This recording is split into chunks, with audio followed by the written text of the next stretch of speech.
everybody, welcome back to New Game Who Dis. My name is Troy LaValle, and tonight we're going to be playing, once again, RuneQuest. RuneQuest.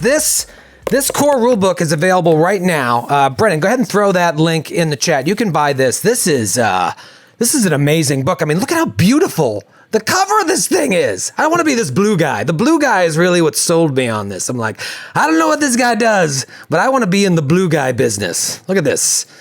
This is great. But if this is too chunky for you and you're like, you know what? I watched last week's stream. My head exploded at how deep these rules are. That looks too daunting. You got to get your hands on the starter set, okay? The starter set is going to be released very soon. We're not sure when. Last week I said sometime this month. It might be next month. But Brendan's going to drop another link in the chat right now where you can sign up to be notified for when the starter set releases. And let me tell you, I'm a shill. I'm a classic shill when I find something I like. But this starter set is a great way to jump in, get your feet wet, not get overwhelmed by these rules, and really build a character from scratch, play pre-made adventures that all link together. So please sign up for this list and check out the RuneQuest starter set when it comes out. And then if you like it, buy the core rulebook, buy posters for your walls, get a big blue guy fat head to put on your wall. Remember fat heads? Anybody have a fat head of like Boba Fett? I wanted one. I had a Boba Fett cutout that I brought to college. Was that a thing? Remember you like you'd see at Sam Goody, like a record store. Did you steal it from Sam Goody? I paid my hard-earned paper route money for that Boba Fett. Is that the height of nerdiness, buying a giant Boba Fett? I went to bed with Boba Fett looking over me. Nobody had a Boba Fett. I can't say I had a Boba Fett. Anything? No one had a big giant cutout of Steve Irwin, the Crocodile Hunter? I don't know. What do people like? What are the youths like these days? What are the youths like? Do you have a Demi Lovato? Who the hell? I don't know anything about what's going on in today's culture. Oh my God. Wow. Demi Lovato. She's what the kids like. Yeah, I mean... JoJo Siwa, right? JoJo is that her name? Yeah. She's on Dancing with the Stars. We love JoJo. JoJo. Well, I used to watch Dance Moms with my wife. When we first met, she would leave. We'd be hanging out, and when Wednesday nights or Tuesday nights, she'd be like, I gotta go home and watch something. And I was like, what are you talking about? You gotta go home and watch something? Let's hang out. And she's like, no, I got a show I watch. And she wouldn't tell me for the longest time. And then finally she broke down and said, it's Dance Moms. I don't know why I watch this garbage, but I can't stop. So then I was like, listen, it's stupid. Addictive. Dance Moms is stupidly addictive. We watched it every week. I did watch that. I never had a stage mom, but like I get it. I was surrounded by stage moms, and JoJo, that's where she got her start, was on Dance Moms. Mm-hmm. Was she a mom or was she a dancer? No, she was a little kid. Now she's a Nickelodeon star. I'm sorry, I don't know these things. Come on, We Matthew. all got offended at the same time. I know. Produced a reaction. Tanya, you never had a big giant cutout? Look at you, you've got 800 toys in your room. You didn't have a cutout or something? No, because I did not go to college right after high school. So I was a working adult that went to college at night. So I did not have the dorm experience. Okay. Well, I think I had it pre-dorm. Yeah. What? You said you didn't miss much, Matthew? Yeah, I don't think he missed much. Yeah. Yeah, my 1 year living in a dorm while studying abroad was enough. I was okay with that. Dorm life. I feel like all kids have their own rooms now. They don't do forced doubles. And God, they had forced triples at BC when I went there. It was like a double room, but there were too many kids. And so they had I don't know, half a dozen or a dozen forced triples. Can you imagine living in this tiny little space, bunk bed? Awful. I think Kate, my wife was in a forced triple when she was in her first year. I think she also was in one of the two dorms. We both went to NYU, and there were like two dorms that were notorious because they had no air conditioning. So they were just kind of brutal. And if you drew the short straw, then you just suffered through. But apparently they had a lovely community on their floor because they all were very, in a very humid environment together. That is inhumane. I could never live without air conditioner. How do you not rage? I think there might have been some rage.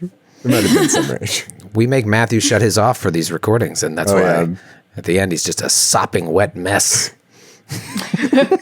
Reliving his college years. Just reliving his forced triple college years. This is Gen Con week, obviously. We're I can tell you right now, we're pre-recording this because as of right now, while you're watching this, I'm probably at a brewery tossing a couple back. So we had to pre-record this. So this is actually Friday before, where I'm coming to you from the past. And the only reason I mention this, because usually I don't talk about this, is today I took my son to his first day of preschool. And I knew it was going to be an emotional experience, but it was more that I bargained for. Here, I'm going to throw a little picture in the chat. Grant, go ahead and throw this picture up of my son, first day of preschool. Look at this little munchkin. Oh, so cute. Little Archer, first day of preschool. And my wife and I drove him there with our other little baby Dash, who's 9 months old. And he gets out of the car. We don't know. Is he going to like freak out? Is he going to be like, I don't want to go cry? And he was so good, so happy. And the teacher said, say bye to your dad. And he goes, bye, Dad. I love you. And I was like, and I just lost it right there. And then my wife gets in the car. She's crying. I was like, I was fine until he said, bye, Dad. I love you.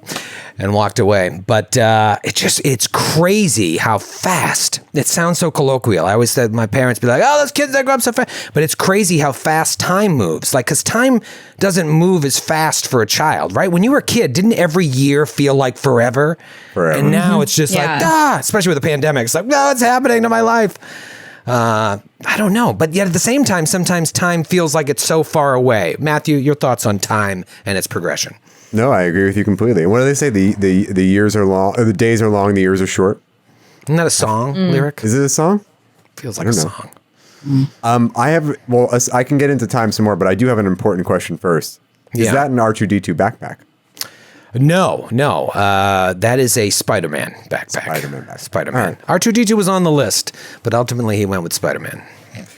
Yes. Well, we recently were doing another recording. We were talking about Spider-Man, and I was thinking about the kind of like weirdness of how comic book characters roughly stay the same age, especially the popular ones, for decades, and the weird kind of, cognitive dissonance of believing that Spider-Man is a teenager for 40 or 50 years.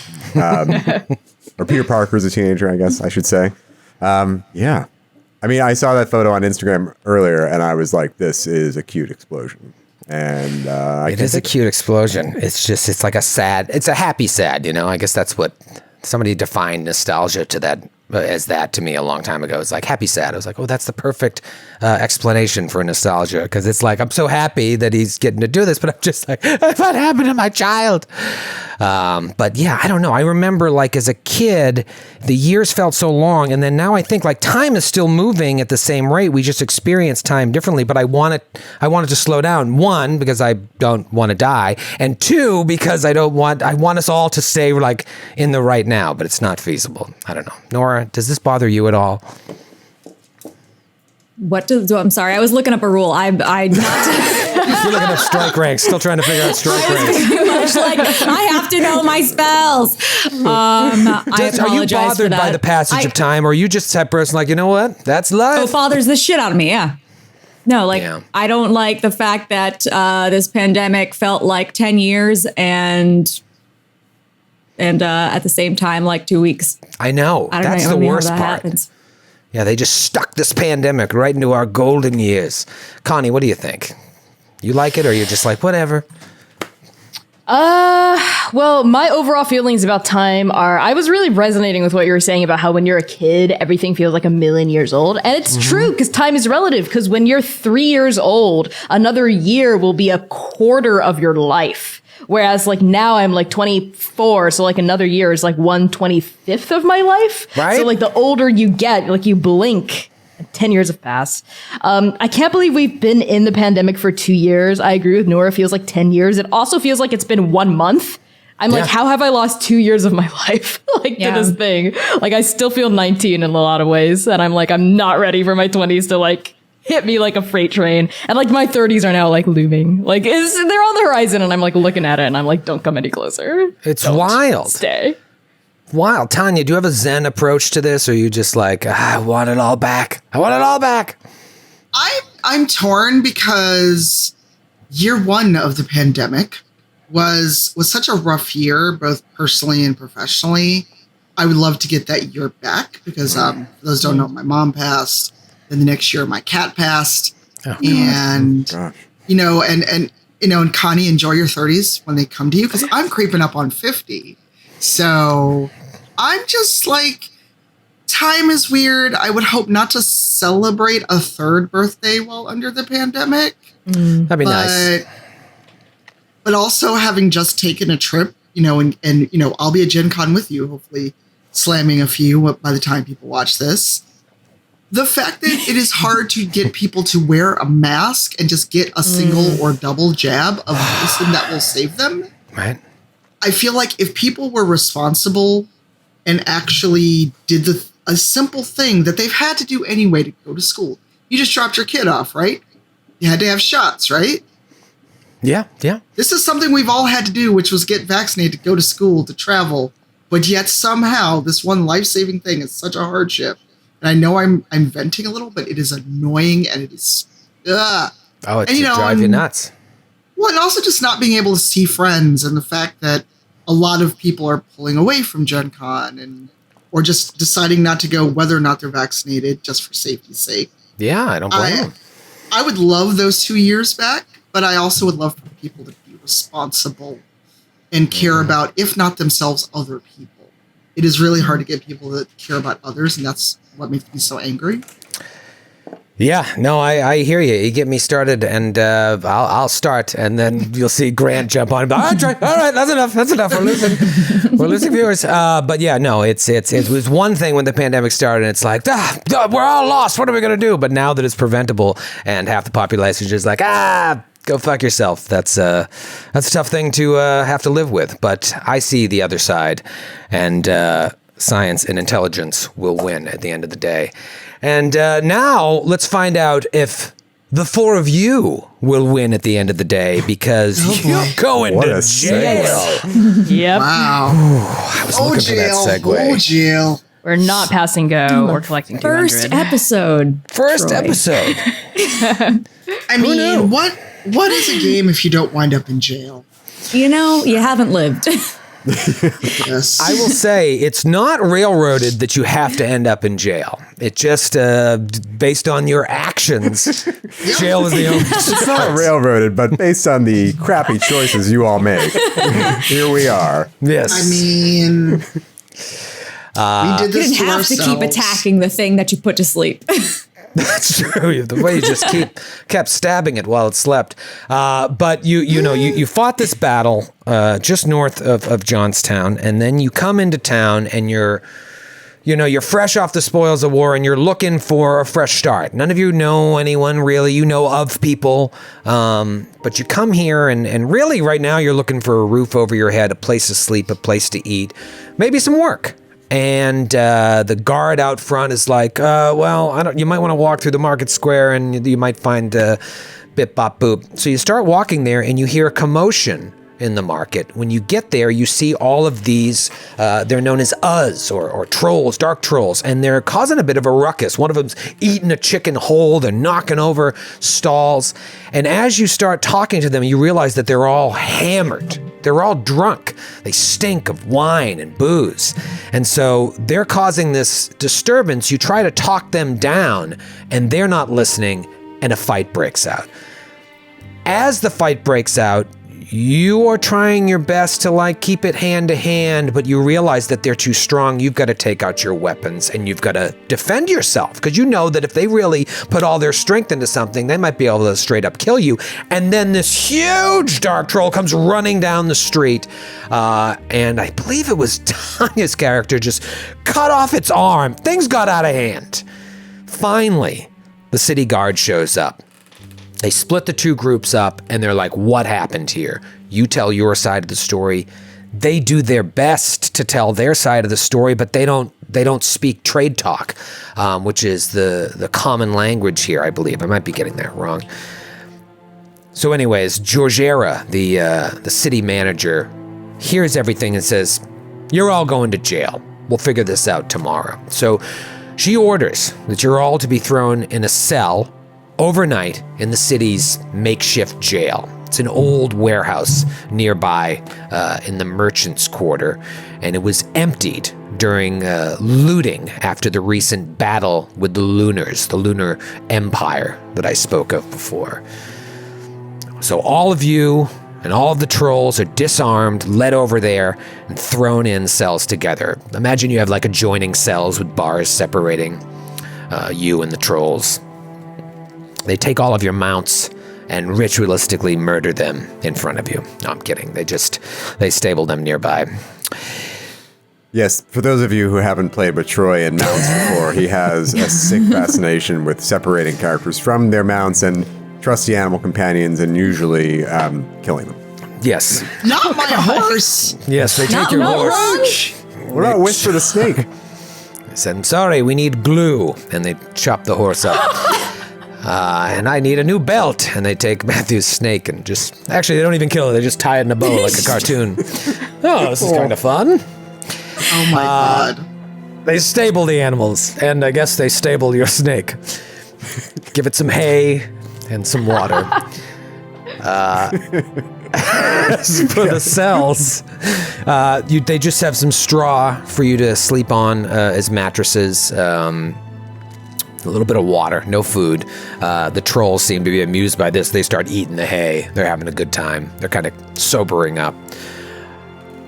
You can tell that the trolls are pretty willing to just sleep off their drunkenness. They don't even seem mad anymore. Their anger from the fight has dissipated. Probably, it's like when you're drunk and something happens and you're like immediately sober. That's what happened to them. Even the one that lost their arm doesn't seem too mad about it. Hashtag troll life, I guess. They don't seem mad at you or anything. You might get a side-eye glance from one of them once in a while, like, I could have killed you in one stroke. But to be honest, if you spend some time watching them and watching the way they interact with each other, they seem more depressed than mad or vengeful. It'll be night soon. You know, you've had a long day, you're fresh from a battle, and then you just came in and got into a fist fight in Times Square. Remind me who these characters are again. Matthew, who are you playing? I am playing Makarios, son of Tharasa. Sorry. Tharasa. I was going to say Suratha. Tharasa. I'm a healer. I'm part of the Chalana Arroy cult. I never go anywhere without my snake Whisper, who once saved my life after a troll raid, in fact. And it's stressing me out, man, that Whisper is not here right now, and I'm really worried about him, and yeah. All right. Tanya, who are you playing again? I am Aranda of Naish. I believe that's correct. And she is a warrior maiden who is not happy to not have her handy axe or her horse. And she's just grumpy because she was just like, look, we were minding our business. The trolls bothered us. Why are we in jail? I just want my horse and to keep going. Yeah, you're not asking for too much. You just want your axe, your horse, and a fresh start. Connie, who are you playing? I am playing Varakos, Wolf Killer. I just am in bronze armor. I am missing my broadsword. I do not have a mount, but I usually have a ginormous wolf pelt cloak. Did they stable that as well? They did. They've given it water and straw. Oh my god, I'm like looking very sadly like across the way trying to like see if I can see my wolf pelt cloak, but it's not anywhere to be seen, so I'm just sort of... Are we in these stables as well? Like... Is this the makeshift jail? No, the jail? stables were nearby. You could see someone saying, Okay. "Calm down there, boy," to your wolf pelt as you were led into the jail. Okay, got it. Yeah, so you're in just in a cell. For sure. I'm like dirty from the fight and also just in general, I think. I've got this like short black hair that I keep running like a hand through and I'm muttering darkly to myself. I'm kicking at the ground and like examining the bars if there are any iron bars here keeping us in. And I'm scratching at my beard and I'm muttering to myself because I do not like being in jail. It's not a very honorable thing to have happen to me. No, this is not how you thought the day was going to go. Nora, who are you? Who are you? I am Vasana, daughter of Farnan, initiate of Orlanth, sworn enemy of the Lunar Empire, protector of chickens, mighty warrior, buddy to my little companion, not so little, my bison, Molon. buddy to Bison. Defender of chickens. I noticed, by the way, that on my character sheet, Whisper, my companion serpent, has a devotion to me. But I don't have a listed devotion to Whisper, which I think seems a little rude. I'm just saying. Maybe it's a typo. Maybe when you progress and gain experience points, you can build that bond further. You're sitting in there, the four of you, and you're watching the trolls. And like I said, they seem sad, more than angry. What do you do, if anything? Can we talk to the trolls? You can try. You can try. They don't speak the same language. Right. None of you speak their tongue, but you can certainly attempt to try and communicate with them. They seem not as angry to be in here as I am. Yeah. Then again, my heart is filled with hatred. It's true. Are you saying this out loud, Vasana? Yes, very much so. Inner monologue. Vasana monologues out loud to herself. On We all many look turns around towards just the to make boss. sure she's talking to herself and not to one of us. Just let her go. No, to everyone. To everyone. Makarios, what languages do you have here? You have Hjortling, Israelian, Old Pavik, Tarshite, and Trade Talk. Yes. Yeah, Which, but they're as I not- recall, none of those were what the trolls were speaking. Yeah, does anyone speak? Does anyone have a trade talk that's decent? Like yours is 15%. I think it's No. 20 for Mine's around, 20. Mine's 20. Yeah. My best is Ezrolian. Do they speak that? Let's see here what they speak. Because I have a speaking better with them- chance of communicating through dance.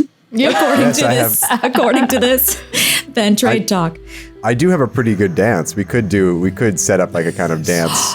interpretive dance. Interpretive dance. But interpretive I can dance? tell you they speak a little Hjortling and a little trade talk. And another thing you can do is use your runes or your passions to try and increase your skill level in these things. So if you have an appropriate rune or an appropriate passion, you can try and invoke the rune or invoke the passion to give you a better chance of trying to communicate. If I'm remembering correctly, I think Connie or one of you did that last week, and it paused them for a minute, and it took them out of a round of fighting because they were listening to you. Are our passions still checked from last session?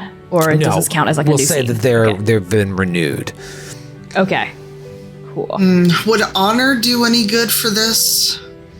Yeah, I could see honor working, depending on what you say.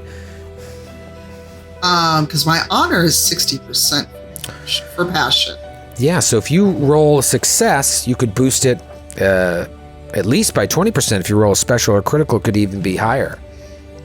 I'm gonna go over. Is the really big troll with us, or did we didn't kill that one, did we? No, that was the one that you de-armed, I believe. That one is in the back sort of nursing. There's one that looks kind of like the leader, sitting closest to you, between you and the rest of the group. I'm gonna try to talk to the leader, unless anyone else wants to try something first. Go for it. No, go for Okay. it. Can we aid? And can I roll somehow to aid her? Is that a thing? I don't know. I think it is, but let's see how it goes, and then we'll play it from there. So go ahead and roll your honor. See if you roll. See what you roll, because you could get anywhere from 20 to a 50% bonus on the language skill that you attach it to. If I'm reading these correctly, that is 100. 3 zeros? 2 zeros. I have a 10. No. Yeah, I have a 10 and a 0. Yeah, that is a 100, which is the worst possible thing that could happen. Nice. So what actually happens when you, God, it only happens when you fumble, is you lose points from that passion. But that's okay. Oh, Now you no. got to think about how this is affecting you emotionally. Immediately reduce the passion by minus 1d10% and fall into my despair, incapable of doing anything more than running away or hiding. And that despair could last for a few minutes or a few days, determined by me. So I would say, something happened to you. Let's see how far this passion is reduced. And now remember, as a passion is reduced, its opposite passion goes up. What is the opposite passion to honor? Dishonor? Devotion to a beaster? Let me look at your sheet here. Honor. Oh, was that an honor rune? No, I was using honor passion. Honor passion. Where am I not seeing that? I see Skills stasis. and passions. It's not an affinity, so it isn't a sliding scale. I think it just straight up goes down instead of something else also going up. Oh, Yes, I honor see. I passion. see. rolls. Okay. Yeah, So yeah. now my honor's down to 50%. And I'm going to go in the corner of the cell and just sit there and be like, this is why they'd never let me go to diplomacy lessons. Wow. I'm just going to be sitting here like, I tried. No one look at me. Can I So can I Aranda go goes and over? sulks in the corner. Yeah, sorry. So that was a passion. Not affinity. Thank you, Connie, for pointing that out. Affinities are the ones that have to be balanced. Yeah. But when a passion goes down, it's down until I say so. All right, Connie, what are you thinking? Yeah, Varkos is gonna see Aranda. So did Aranda try to approach and then something Yeah. happened, or just I tried to talk to them and I flubbed it.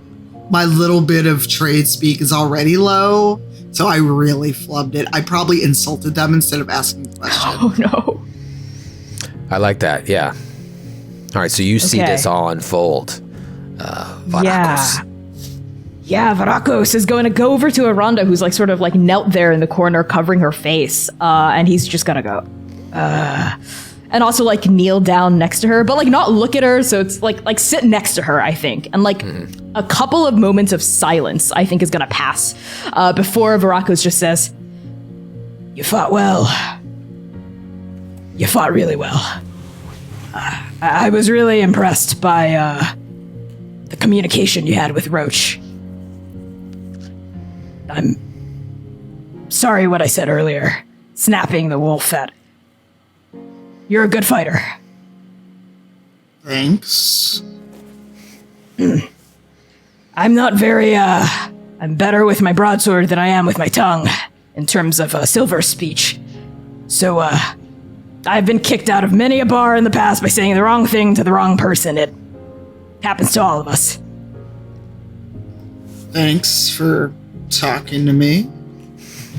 Yes. They had a little spat on the battlefield. This is an important moment for Varakos and Aranda. The whole future of the party depends on this relationship working. Well, we're gonna die. No, but Rhonda's kind of suspicious also because you came over when she's at a, oh God, no one perceived me. But thanks. I'm sure that took a lot for you to do.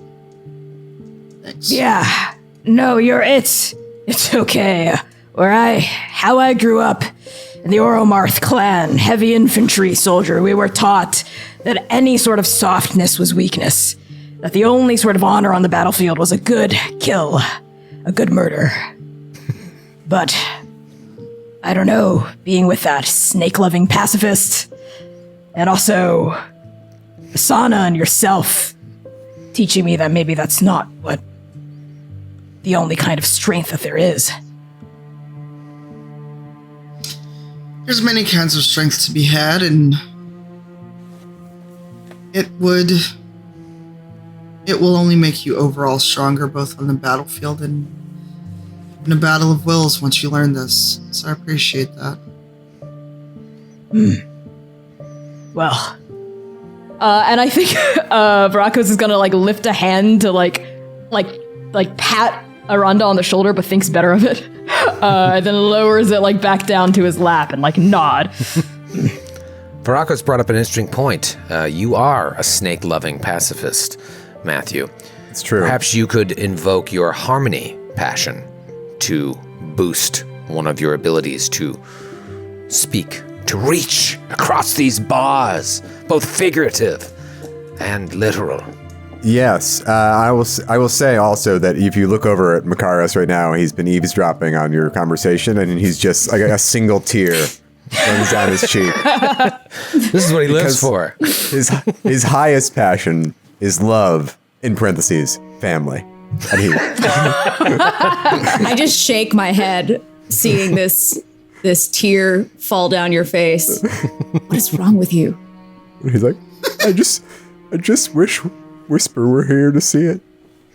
The dude loves the same shit, man. Just loves when people get along. All right. I'm pulling it together. I'm back. Get a hold of yourself. As the Slaps tear him really hard slides. on the back. Just All right. Okay, so you're saying I should use my I have a power affinity for harmony. Power Can affinity. I use- keep saying passion. I'm mistaking these terms. Yeah, power affinity. Actually, no, you can't invoke the power. Yeah, no, you couldn't. Well, I was gonna ask if I could invoke my devotion to Chalana Arroy and maybe offer to heal the wounded troll's wound in so many words and hand gestures to offer to do some first aid on that. If I can get through the bar's reach. Maybe. I like that. That would be a good olive branch to extend. Try it. All right, so I'll roll for this is my devotion passion. Okay, 69 under 70, so I get it. Wow. Okay, Barely. so you get a plus 20% then to, if you want to add that to trade talk, that's probably your best chance. All right, so then plus 20%, so I got to roll under 35. Right. You got this. And the thing is, a failure doesn't mean you can't communicate. It just might mean other They don't complications. Great. Yeah, so he goes over, Makaros goes over to the bar, and he's like, hey, dude. And he points to the arm, the wound, and he's and the combination of trade talk and gestures try to communicate that he might be able to help with the pain. And then I roll. Fail. 91. 91. All right, so poor roll. He doesn't trust you. He pulls his arm away. No, thank you. Kind of leaves it up to Nora's character here. So, do they speak Hjortling at all? They speak a little Hjortling. A little Hjortling, but Restaurant Trade- Hjortling. restaurant Hjortling. That's not good. I could try. Oh, yeah, you have good with the- Hjortling. Honestly, I that's a good choice for you because you could probably get your point across if you could augment that. You have a With really good Hjortling? chance of communicating. Yeah. Okay, I'm gonna do that because my Hjortling's at a 60%, and I think I could try pushing that with a passion. I will use my devotion to Orlanth in these lands that, even though I'm not doing dance, I think I'm just gonna try to do an interpretive to the things that I'm trying to say. So I will, but it's very not graceful. It's just more looks like, anyway.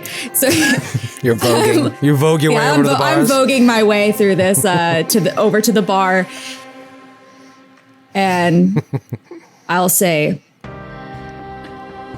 trolls,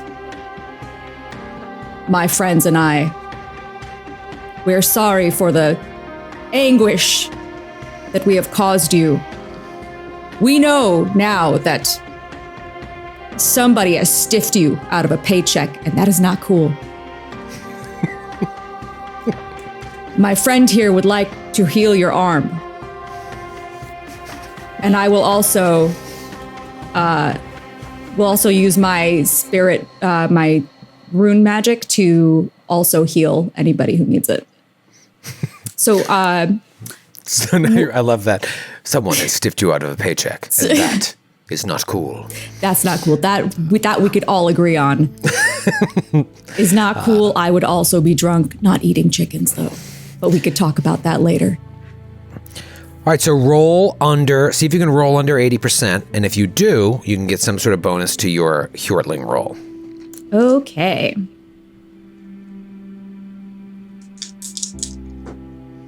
I rolled a 35. Ooh, 35. That's probably just a regular success here.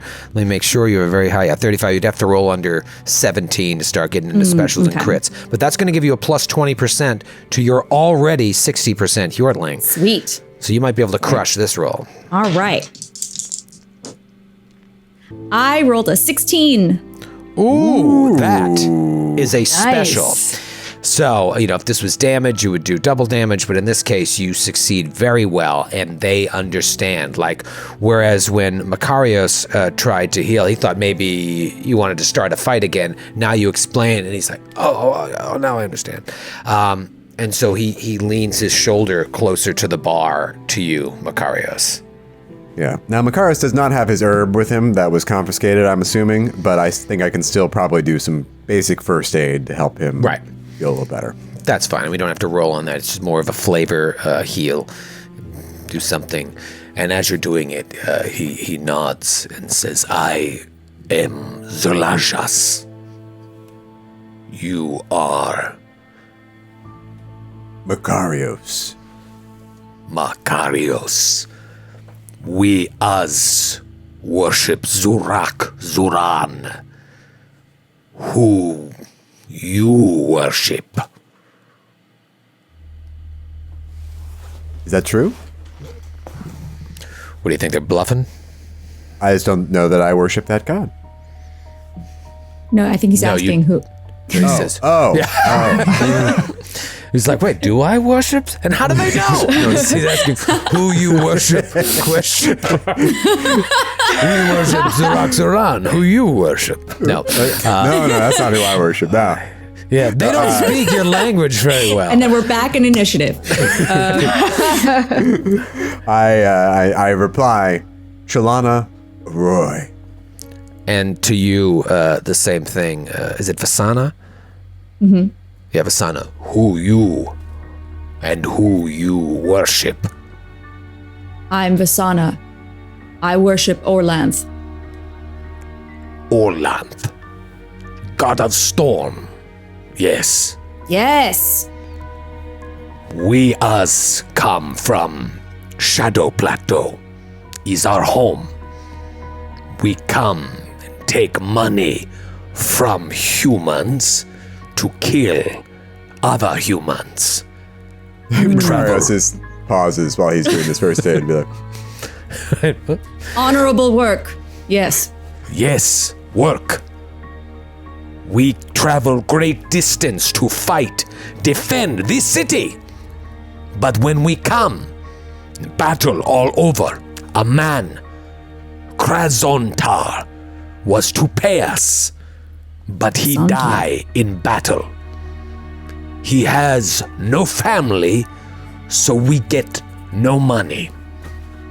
So we drink, cause trouble, in hope that city pay us to leave. We try tell gods our story, but they no listen, cause they no understand our tongue. They think we lawless, but we just want what we are owed. Sure. so you're just like trashing I never the dressing thought room. about. I never thought about causing shit in the city to make them pay us to leave. That is a brilliant idea. It not You're bad, very right? wise. It no work. But we good. We fight for city. But man who hired us, he died You don't know how he died? in battle with In battle. Lunar. I hate the Lunars! I hate Lunar too, unless Lunar hires us. too. I also hate the Lunars. It's a. I don't like to talk about it, but yeah. Yes. Maybe. Do we all maybe like turn to Aranda expectantly as we all say that we hate the Lunars? What is your feeling on Lunars?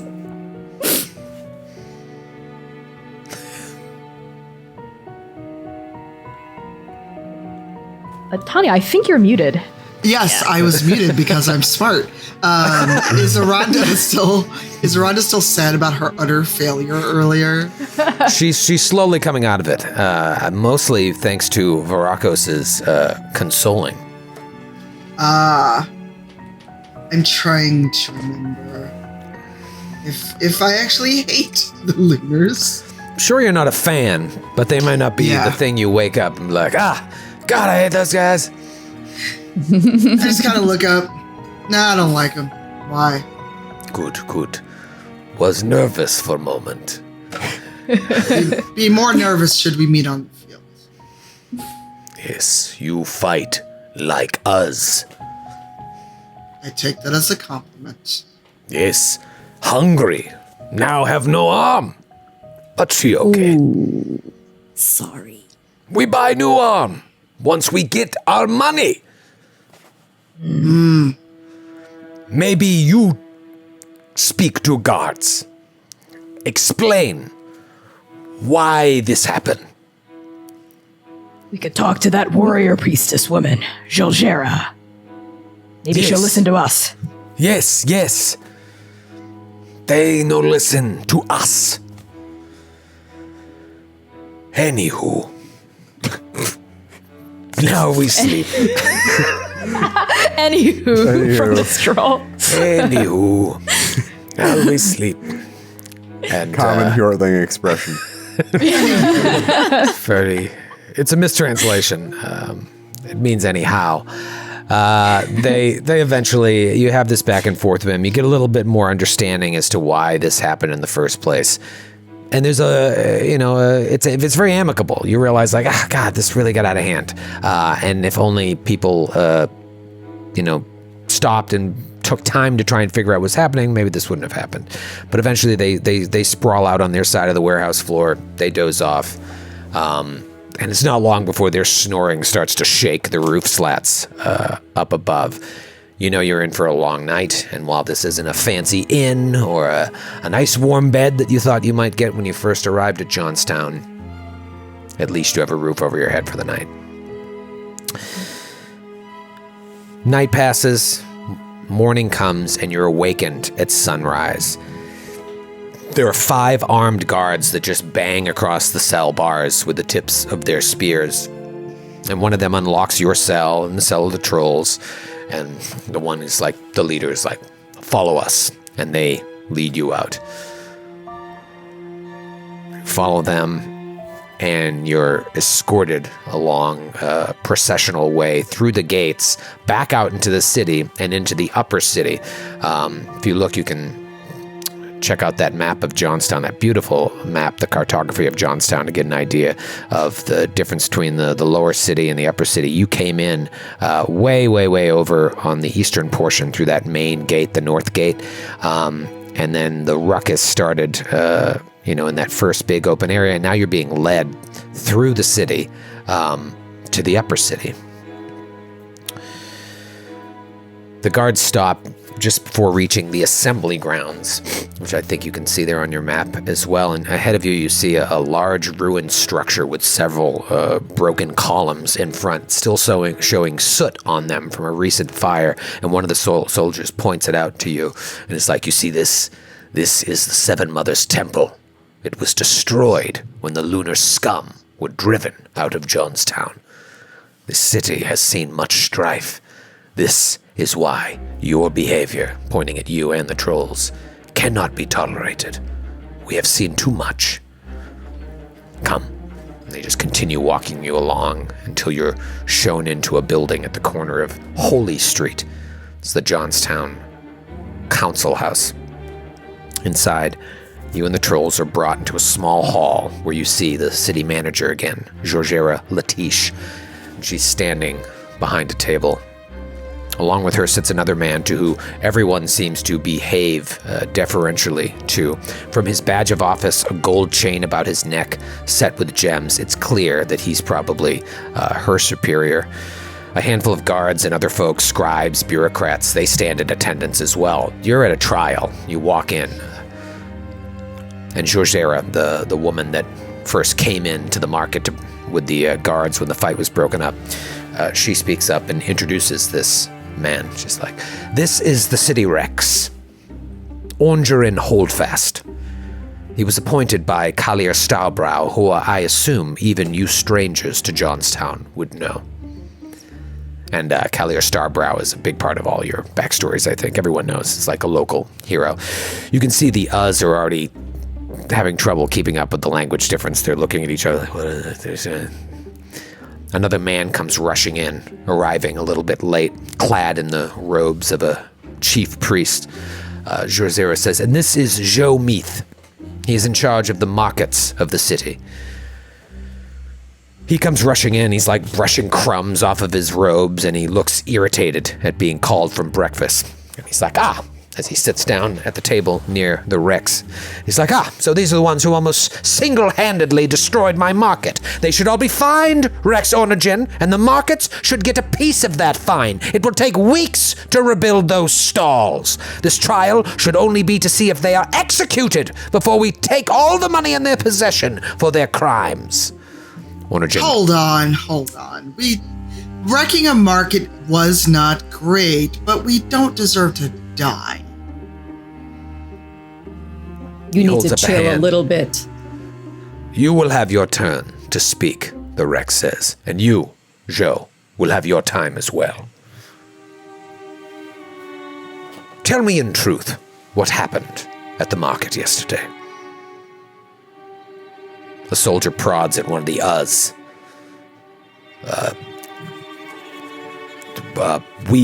We come to city for work, but man dies, so we drink, and these people come, pointing to you, and we just want our money. He becomes exasperated at his lack of being able to speak, and he just shakes his head. Is everyone okay if I try to chime in? Go for it. Yeah. The Uz don't speak the same language, so it's hard to explain. Basically, they were cheated out of money on a job. And it was a misunderstanding that went way out of hand. The fight shouldn't have happened, and we spent our time in jail, and we spoke last night. Things are okay. They were all cool now. They want the money they were cheated out of, and I look around at everyone, we can make restitution for an accident. We would like to do so. He looks at you and nods. Do you have any skill in fast talk or orate? Oh, let's see. I'm a fighter, not a talker. Let's see now. I have a 55% orate. Oh, 55% Ooh. orate. This is something you could also enhance with a rune if you so choose. This is a pivotal moment. It's very selfless, you know what I mean? You're supposed to be defending yourself, and the first thing you do is defend the Uz. Yeah, none of my rune magic, though, goes with this. Okay. Oh, you know what it is? Those power affinities, those are your runes. That's what I keep messing up. I keep thinking the power affinities are your passions. The passions are listed on the second side of your sheet. Your power affinities, those are your runes. So looking at your sheet, Aranda of Noche, you've got, a 5 fertility, a 95 death, 50 harmony, 50 disorder, 50 truth. I think this has got truth written all over it. Now, it's only a 50-50 shot, so it's not great. You can talk me into stasis, but this would be a great opportunity to, you're trying to lay out the truth. If you could hit that truth rune and then boost your orate, it's only going to give you a better chance. You could fail it too and still hit it. So if you'd like, try and roll under 50% to see if you give a boost. All right, hopefully my dice don't fail me. Oh, that's so much better. That is a 5. A 5? A 5. Amazing. Okay, that's Little Big Town. That a 5 is a special. On a 50, when you only have 50%, a critical is 1 to 3, but that's a special. So that's going to give you plus 30%, I believe. I think it's 20, 30, 50. Might even be more if anybody has it in front of them. Oh, I have it right here. 30% for a special success. So would you say your ore rate was 50 or 60? My ore rate is 55. 55, so now you have to roll under 85. Because you were able to augment it. And one thing I read when I was going over the rules again today, whenever you invoke a rune, like your body changes and you take on like, if you were invoking a fire rune, like flames start rising from the ground around you. So in this case, you really stand out and everyone is kind of awed by your presence. Obviously, you don't have the helmet on anymore, but you have a very commanding presence on the battlefield and now in the courtroom. So go ahead and roll that ore rate. I rolled my other dice. I switched from the dice I was using. These dice like me. That is a 9. A 9? All right, so you destroy it. On an 85, a 9, just for shits and giggles here, it's still a special success. So Origin listens to you, and even the City Rex is kind of taken aback by your selflessness. Who was this man that owes them money? I looked to the O's again because I was deep in my self-loathing, so I didn't quite catch the name. And they're like, the Krazontar. Origin looks contrite and is like, I know of Krazontar, the noble who hired them, and I heard of his fate. While we cannot pay the trolls, as Krazontar's business was his own, and his house is among those that are ruined at the East Gate, I do sympathize with their situation. Their intentions were to help us, to help the city of Johnstown. All right, warrior. You will be let go and excused with no penalties if you can tell them you are free, but no more trouble. And so he's not going to be able to pay them, but he's not going to execute them or keep them in jail. And this is just quickly out of character, can any of us or them just go to this guy's house and see if there's anything to scavenge? It's been completely destroyed in the fight, yeah. So that's what this, and he has no next of kin. So like, even if he did, they'd be using that money to try and rebuild the house. So the odds are just kind of screwed, unfortunately, but at least they're not going to be put to the knife. And Joe Meat stands up and is like, this is outrageous. Whether they was hired or not, their deal died with that patron. They should be left to rot in jail or sent to work until they work back the money that they owe us. And Origin is like, stop. And this guy gets up and just storms out of the courtroom. It's a little embarrassing. From all the bureaucrats. And I looked to the others. Did he really want our heads for a bit of destruction? He has 0 chill. He has no chill. You're right. You're absolutely has a right. 5 in his chill rune. What is your story, adventurers? You came here and immediately got yourselves into trouble, but from hearing you speak, it seems as if your heart was in the right place, although you got a little too excited by brandishing weapons. And I turned to our snake-wielding pacifist, who is a better orator. I've said my piece. It's like, it's your turn now. Yes, speak, Snake Man. If I had my snake here, I would be a little more eloquent. I apologize to everyone. Yes, we haven't seen this snake you speak of. And then he flips a freshly killed snake boa around his neck. I wonder where it could be. Oh, yeah. Wow. Macarios instantly recognizes it as not Whisper from his markings. Whisper's markings. I myself, I'm initiate in the cult of Chalana Uroi, and I recently participated in the liberation of Pavis. Maybe you've heard of it. Oh, I have. You were at Pavis? Yes, I'm a pacifist, but in some fashion, I helped. A pacifist at Pavis? pacifist at Pavis, perhaps. Perhaps a pacifist at Pavis would procure something for me. I would hope that a pacifist from Pavis would perhaps procure a pardon, which it seems we already have. It's quite possible. Listen, I think we're all here to just find a new way in the world, right? And we have way more chill than that guy, but things were getting out of hand. We apologize. If I could just have my pouch and my snake, I think we could all just go about our business. You need any help with anything? I'm a past participant in the liberation of Pavis, so I got that going for me. Yes.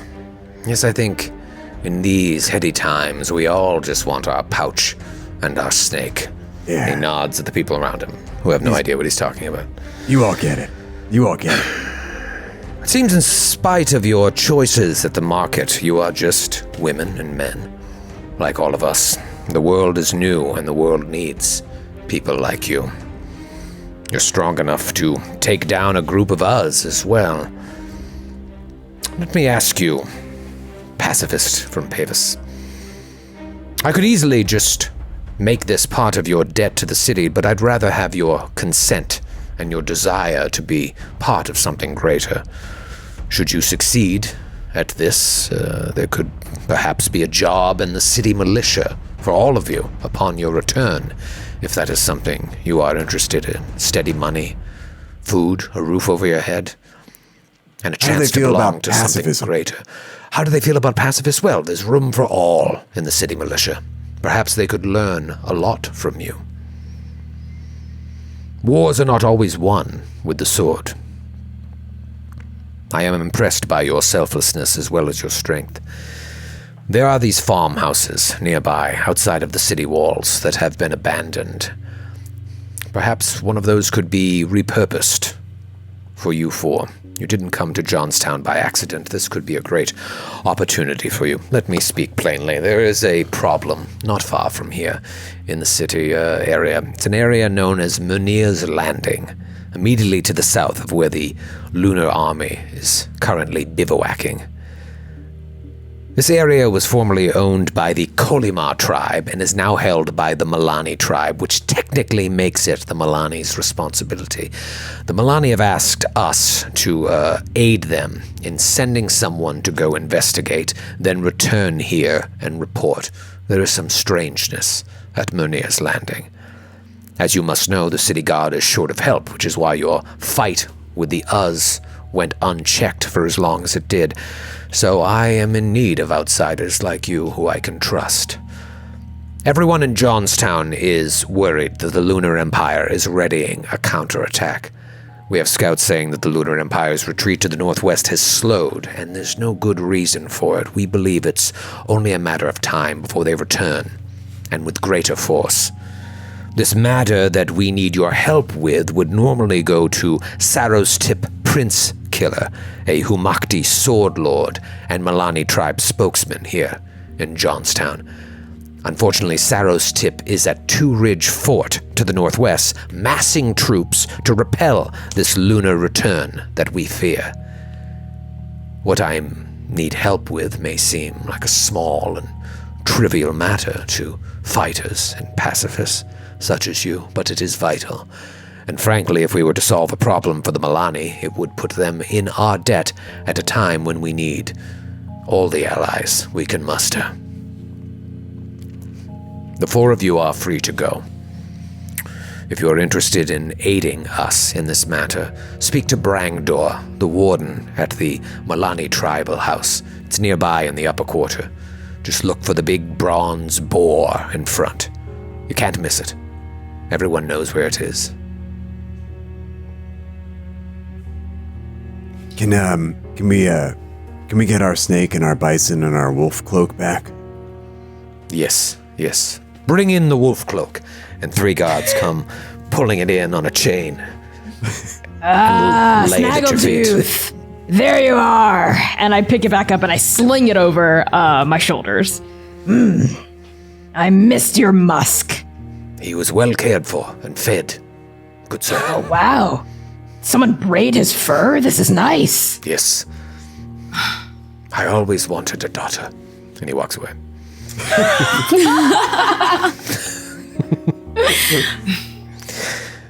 What do Your you freedom say, is folks?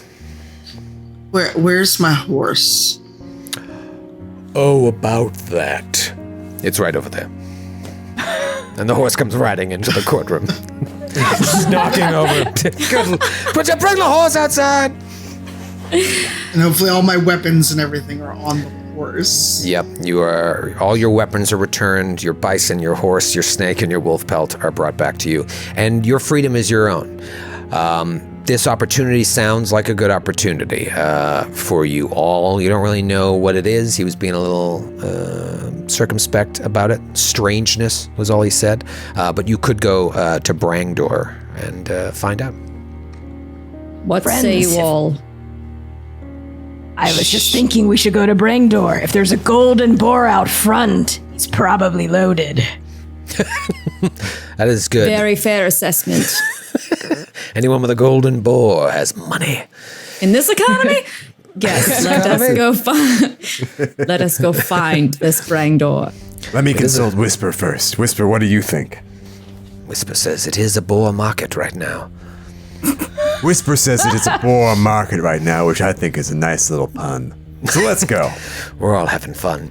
All right, so you head over there. Jump on a roll 20 for a second here, and I'll show you this great artwork. The artwork in all of these books are beautiful. Actually, if you remember, here's Jajora from last week. Very cool. I need to know what the name is. I just call it a King Tut beard, but I'm sure it has a much cooler name. This was Joe Meath.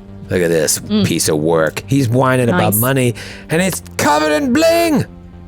He wanted us dead for just saving his market. Did. Right. All he cares about is the bottom line. And then this is the City Rex, Ornergen. Total badass.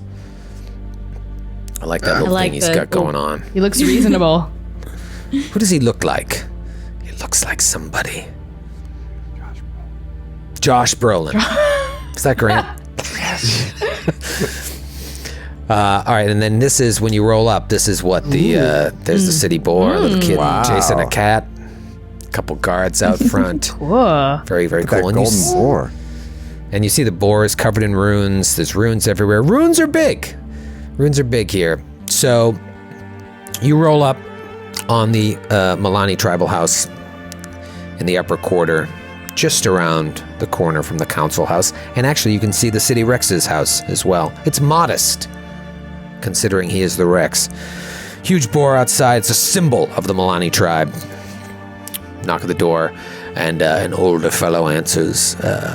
You can tell he has the look of a man that was once a valorous warrior, but his glory days are behind him. He has some scars on his face and his hands.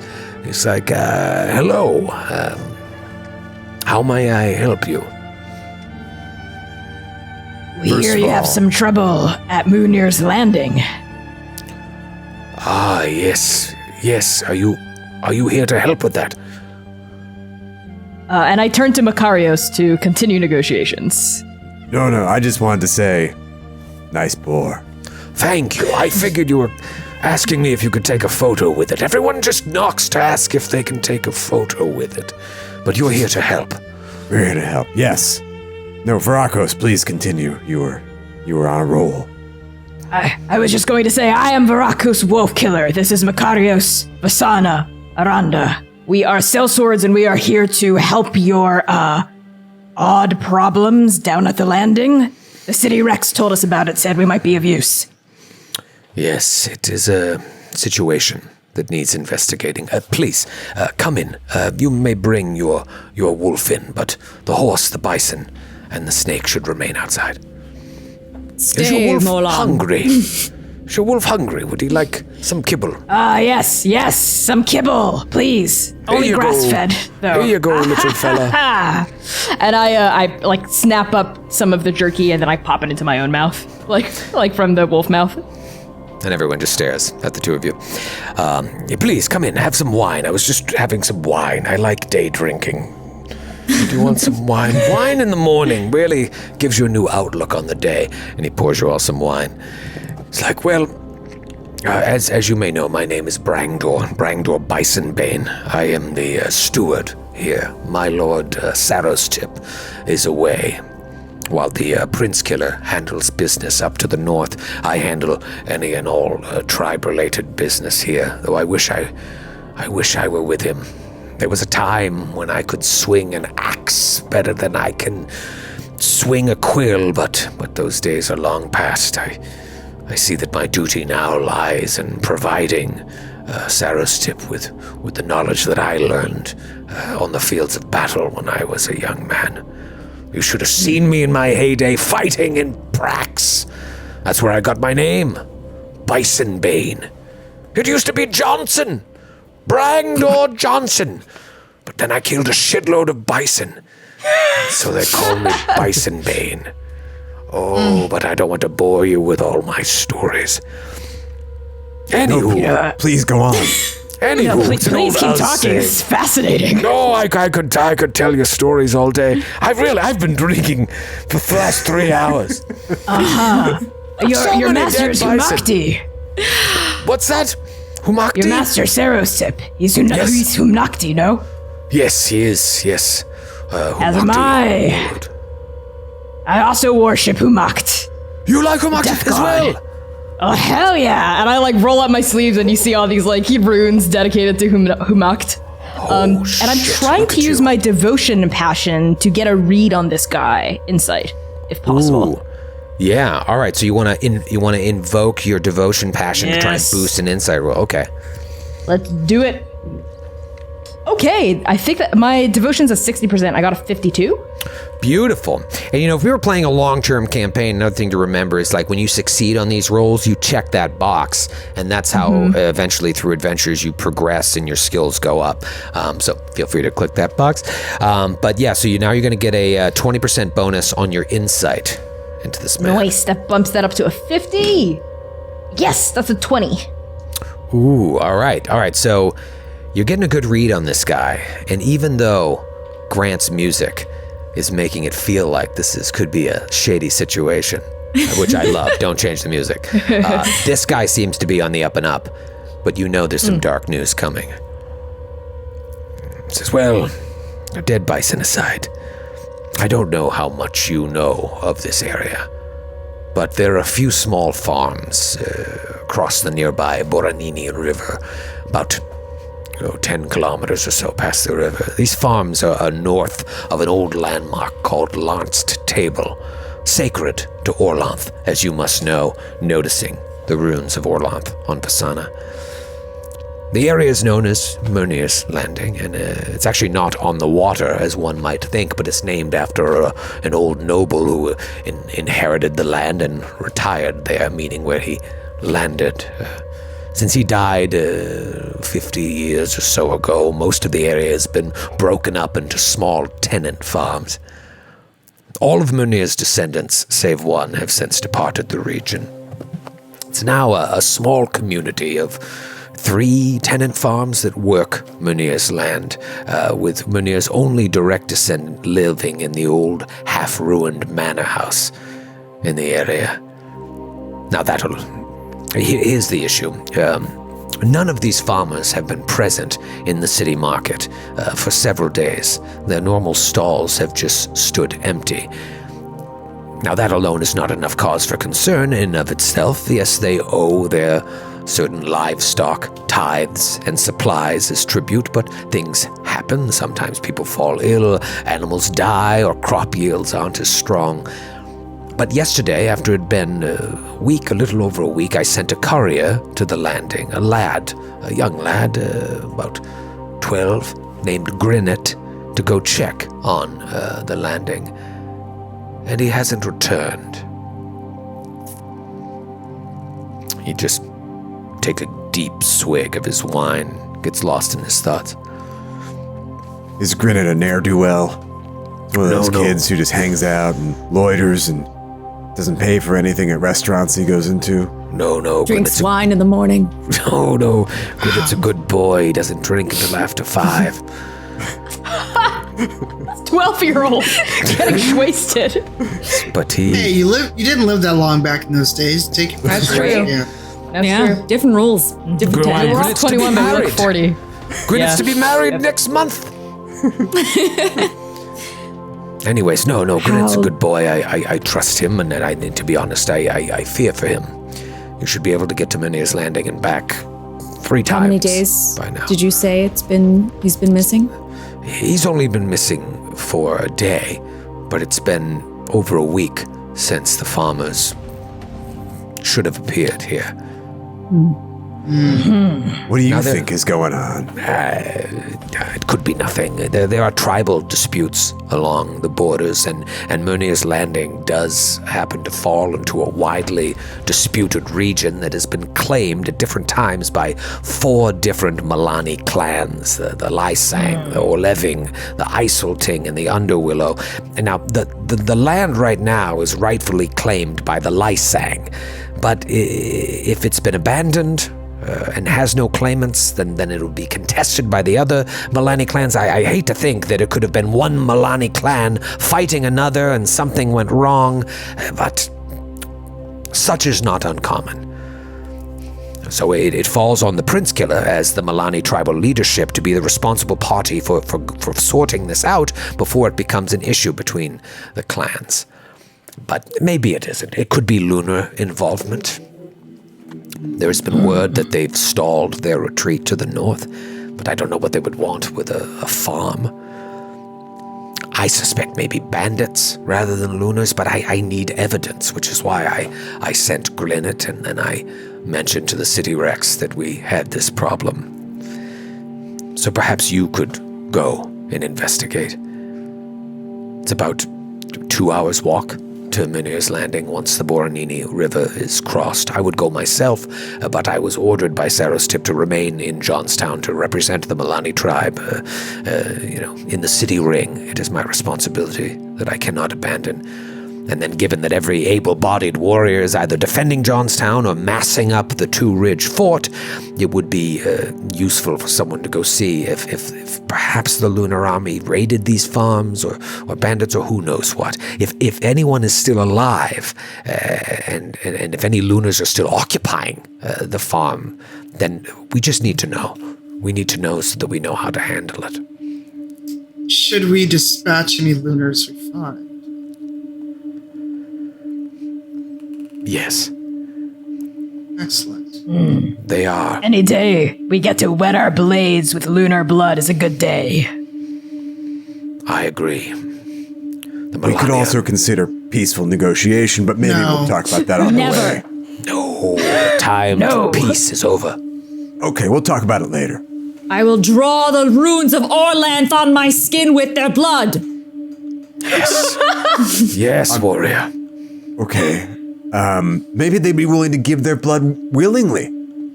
Have you met anyone that'll ever give up their blood willingly? I give up my blood willingly for the occasional blood test. That's not the same thing. Witchcraft. Witchcraft. Blood I also, sorcery. I'm diabetic, and I have to test my insulin levels from What time is to this time. And diabetic? type 2. Is that a tribe? No, it's a personal. It's Type a 2 medical clan condition. of the diabetic tribe. Well, that's not a bad idea. I could start a tribe, yeah, and we could all talk about our diabetes and what it's like to manage our insulin levels all day long, and that can be dangerous, because they don't have artificial insulin right now. That's not Brandor. over there. I believe Consider those groups this- exist. Consider this quest accepted. Excellent. Thank you. Though I would like to hear more about these diabetic circles, as I myself have high sugar. We'll come back. We'll come back in the. You know, if you stop drinking all day, that could help. What are you? He just takes a drink Balderdash. of his Wow. all sugar Oh. red wine. Wow. I don't know what you're talking Balderdash. about. I also have the gout. Are there gout support groups? Anywho, listen. I've let me- had gout. It's no fun. It really isn't. It's hard to walk. Let me tell you about the 4 families that make up the community there. Should there, I mean, I don't even want to think about it. Think about survivors and people not surviving, but you should know who these people are should you run into them so you can let them know that you're cool. There are 4 families. There's Deskala, Boraxan, and Bryaran. They're partners. Deleskar is the closest thing to a descendant of Murnir in the area. I believe it's Murnir's great-great-grandson.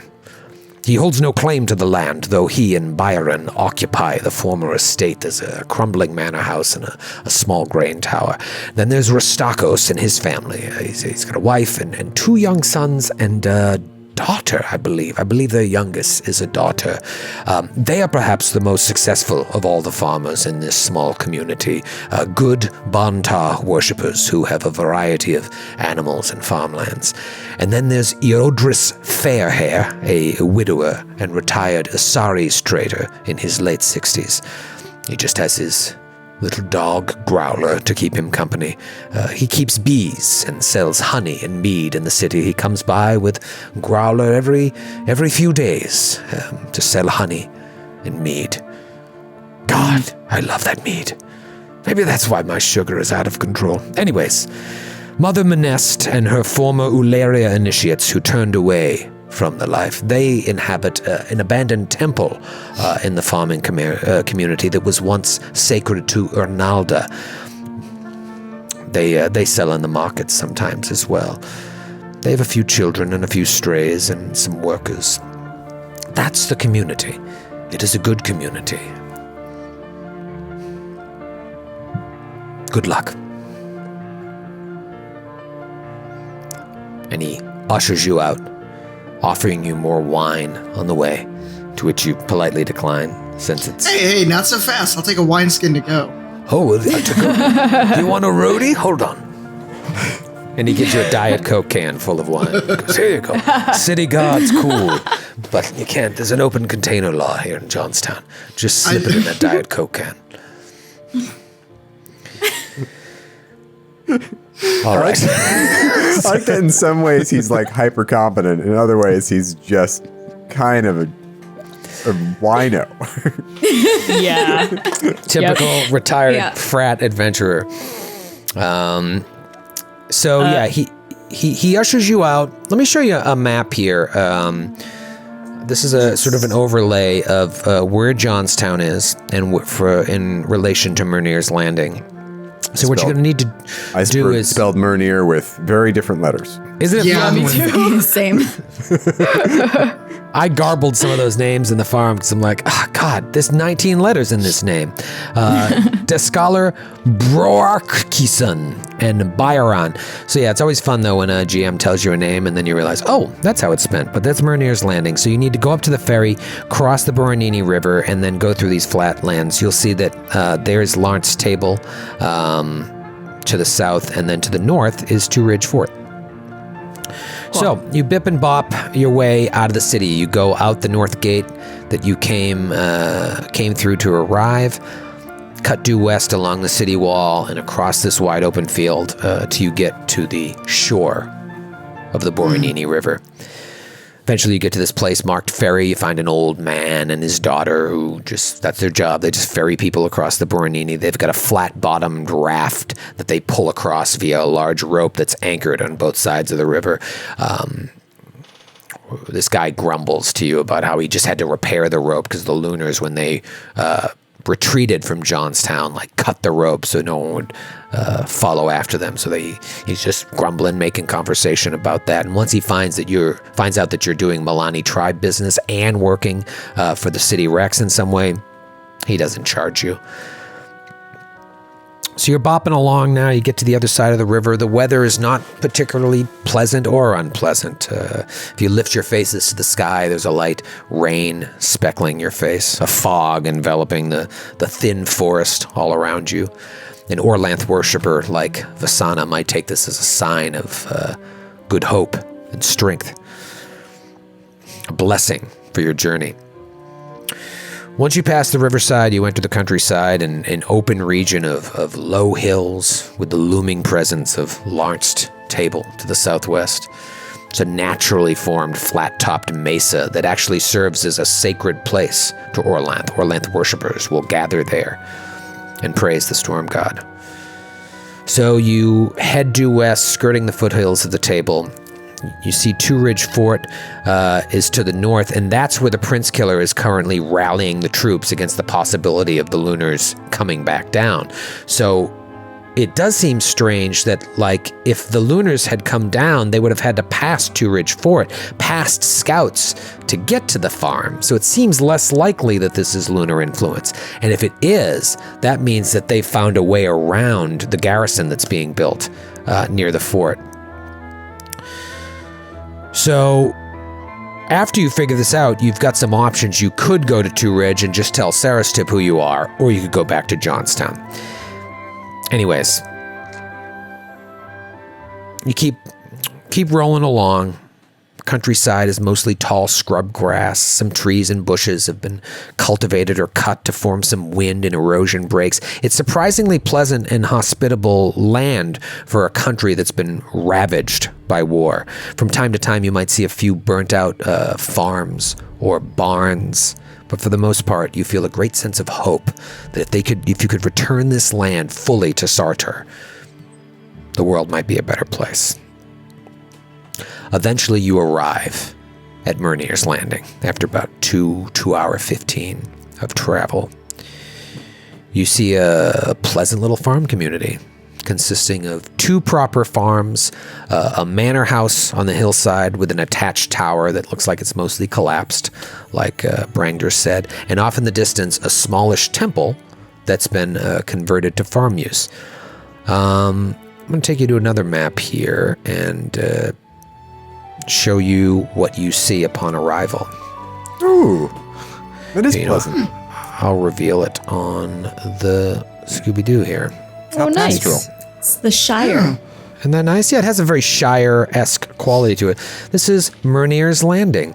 So you arrive, you're coming from the east. So you arrive at an intersection that I'll ping on the map, that first crossroads on the eastern side. Do you guys see where I'm pinging that? Mm-hmm. Okay. Is the manor house this place? I guess that would be the northwest. Well, I'll tell you, it looks like the manor house is to the right and the north, like just to the north of these crossroads, and then this one. to this, yeah, and then to the south and the left is a small farmhouse with an oval wall surrounding it. Further down the road to the northwest is another farm, and then to the southwest, further down, is that old temple that had been reconfigured. All of the buildings have small to medium crops or large gardens nearby. You don't see any people walking about. Huh. In fact, even from where you're standing, the buildings that are close by, you can see that the doors all look to be ajar and maybe even like bashed in. Some of them look like maybe something blunt bashed them in. You would expect to see a lot more livestock, pigs, chickens. All you see is cows, and they're just kind of randomly wandering, like they're not where they should be, penned into each farm. Even if they were left grazing, there's a haphazardness to the way that they are grazing, and they're the only livestock that you see, and really the only signs of life that you see. So you've got a couple different options. You also, this is a new game for everybody. Go ahead and look at your sheet. You might have some rolls here that you want to do as you approach these buildings. Scans, listens, search. You can also do like int ×5 rolls. Like once you start to gather information, like what does this mean? So yeah, tell me what you want to do. I have a question. Can I? Oh, go ahead. No, go ahead. Ask your question. So even though this looks abandoned, what is the state of the farmland? Like, I know there's only cows roaming around, but as far as like the land itself, does it look like it hasn't been attended to? Give me a scan roll. So you're looking around, like really trying to take it all in. All right. Scan. All right. Sounds good.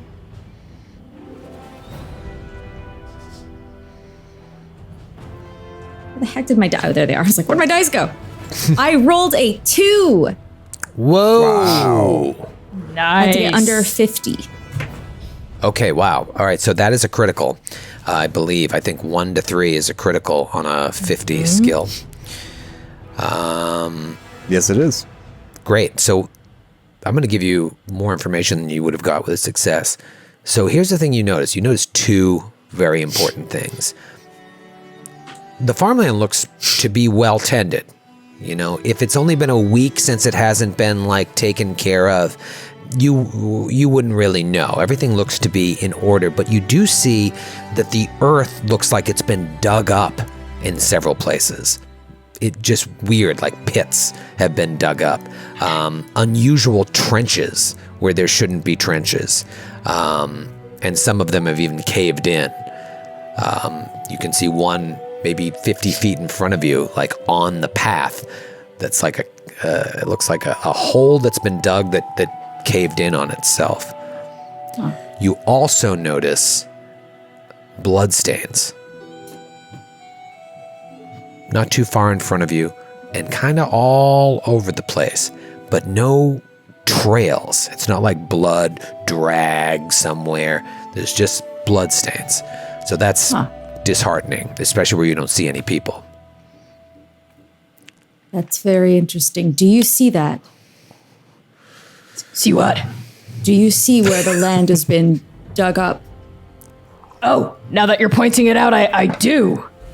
Do we? no, that it's been. No. Yeah, once with Vasana's keen eyes spots this before any of you do. Once she points it out, you're all like, "Oh, well, that is weird." Can I do? Sorry, go ahead. Perhaps there was something. Whoever, when they came here, they were looking for something in particular. Why dig underground? So you could hide the best things underground. Listen, yeah, sometimes, people show up, the people you don't want to see, the kind of things you have, you bury it underground, no one smells it, the dogs don't smell any of your herb, it's great, works out for the best for everybody. I was talking about treasure, but... Wait, you're the pacifist. How do you know about hiding bodies? That's right, how do you know about that?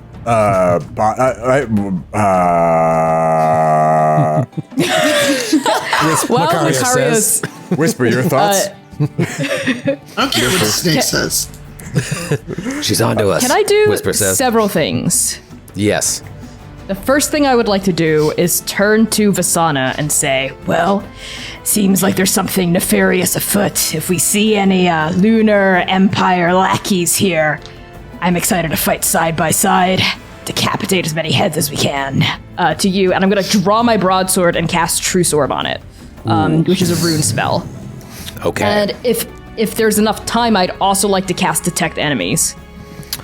Ooh, I like it. Yeah. Now, to remind me, I can't remember, when you cast a rune spell, I think you have to roll to see if you actually cast the spell, right? And then if you fail, yeah, if you fail, you don't lose the spell. If you crit, you don't use up a magic point. But the first magic point is always free. So, yeah, let's try and first cast the thing on your... True Sword. Yeah, Okay. what rune does that spell? Because each spell has its own runes or power affinities attached to it. It's Death. Death. The rune of death. All right, and you, Varakos I have a has 90 death? a 90 in death. What do you think about that, Macarius? That's a lot of death. That's a lot of death. I have a higher death, though. You got a 95. I have an 85 You got a in 95 fertility. in death? I have a 95 in death. Macarius is very fertile. I don't want to brag or make it weird, but I'm extremely fertile. I'm incredibly fertile. You keep your fertile passive seed over there, That sir. snake away from us. Apropos of nothing, I'm incredibly fertile. Okay, let's see. Yeah. All right, so let's see. Whisper is also incredibly fertile. Gods, Macarius. Don't know how you would know that. Yeah. We're He's very devoted Yeah. to me. He's devoted to me. He has a devotion of 60 to me. I got a 51, which I think is a regular success. Yep, that's a regular success. So, I think that it just, what is the bonus that you get on your blade when you do this? Does it give you, is it more damage? Is it more? It doubles my damage. Oh my God. All right. So it's like every time you hit, it's like getting a special. Yeah. Huge. I just roll twice, basically. Yep. Okay, awesome. And I don't know the finer points of the game to know how long that lasts, but we'll go rule of cool that like it lasts until I tell you. So you've got I just was sword. reading this. There's a duration. Hold on. Yeah. And now I lost the page because I went on to read a different rule. I'll tell you later. I'll tell you later. I'm not stressing out about it because it's I want Varakos to be able to use this when if and when trouble occurs here in this adventure. And then what was the other thing you want to do? Detect enemies? Yes. Now, is this another rune spell? It is a spirit spell. It has a cost of 1. A cost of 1. All right, so you just burn a magic point, but I don't think you need to roll. Are there runes associated with it or no? No, that's only rune spells. I think it just works. So I think you just cast it. If it was in combat, it would affect like where you would act in the strike rank, but in out of combat, it's like detect magic in Pathfinder D&D. What does the description of the spell say? It says it represents many. It detects substance, and the one I have is detect enemies. So points to the closest thing of the specific type, so the closest enemy, I guess, causing it to glow brightly to everyone, unless blocked by 1 meter of dirt, stone, metal, etc. So I think what this looks like is I draw my broadsword and I wet the edge of it with my own blood. I sort of draw my palm across it, and my blood seeps into the runes I've etched into the bronze glint of my blade, and like the runes glow thirstily as they drink of my blood. And then I think the runes are going to continue to glow, and I'm going to sort of like hold it out like a dowsing rod and try to like sense enemies nearby. And it's going to like pull me. The magic's going to pull me in the correct direction. I am Worth pointing out? Into this. Willing giving of blood. Just saying. It's true. Chekhov's blood. God damn it, you're right. All right, so that's very cool. You do all that, and then you enhanced by this runic magic. And like I said before, when Aranda did this, when she was orating, she had this look about it. Same thing for Varakos. And you feel out around you, and you don't detect any enemies nearby. Huh. Okay. No one near here. Is there a check I could do? Could I do a farm knowledge check to see if I'm trying to, or maybe my hatred of the Lunar Empire, to see if there's anything based on the way these divots are dug, or like that I might know, oh, they're searching for this kind of thing, or something like that. Yeah, give her a roll. No, what is it? Hatred Lunar Empire? That's my passion that I'm going to use to enhance my skill.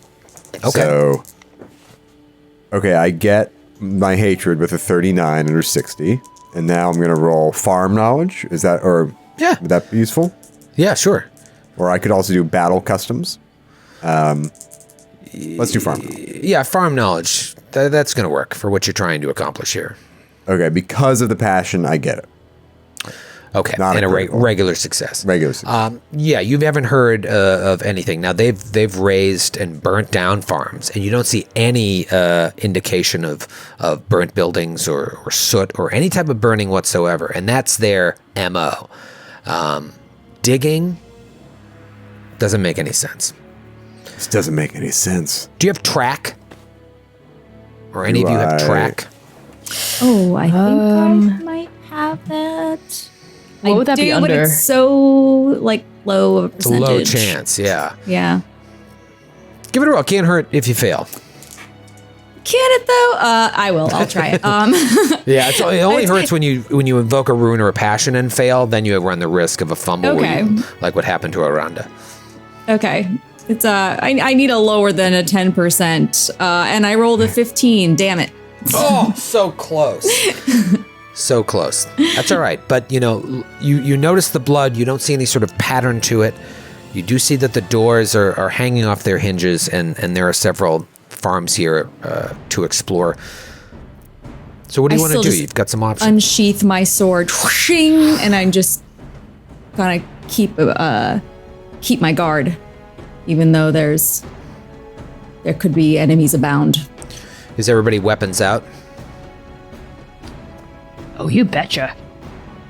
Okay. All right. Which of these buildings do you want to go to? The ones closest to you are this building to the north, and then the one to the south, and then there's 2 more further along. How close are one of those holes? Oh, there's one 50 feet in front of you, right on the path leading to the north. I kind of want to just inspect that a little better. Okay. Yeah. All right. So if you start Before walking going. that way, you don't have to commit to going to the north, but if you want to, you can. But you start heading that way just to investigate the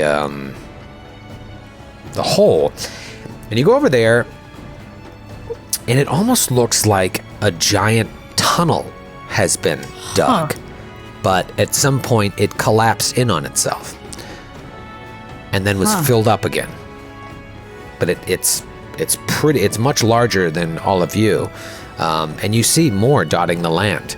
But yeah, it looks like a tunnel was bored through the earth. Can I jump down there and look around? Yeah, you can't jump very far because this particular one has collapsed. But if you wanted to find one that's has more room to move around with, there's another one, another 50 feet away from you. You can better explore. Let's do it. I wonder if this is where they attacked from. But these are not They were holes buried that underneath the I've ground and they I've sprung really up. seen before. Like So gophers. you It's go the gopher, classic gopher battle tactic. Those flowers never stood a chance. Varakos just jumps right into one of these tunnels, and you go I down. think so. And, I'm trying to land- climb yeah. my way down, and I want to see if were these made by people or was this like a monster? Okay. Do you have track by any chance? I do not. I don't have have track. listen and scan. Okay. All right. You hop down there. Do you have survival? I don't see it. Would that be under knowledge? That's a good question. You'd probably if you don't see it. Could you you'd probably- use battle knowledge for something like this? Like if this was a battle tactic? Like a tactic? Yeah, you certainly could. If it was, you would gain more information. If it wasn't, you would know. Yeah, this isn't a battle tactic. So feel free to roll that. I would like to do that. Can I augment it with my hate for the Lunar Empire? Because I'm assuming these are lunar agents. Absolutely. And I'm like, Those dastardly soldiers, they always have the most nefarious tactics. They never join battle on a pitched field like honorable people.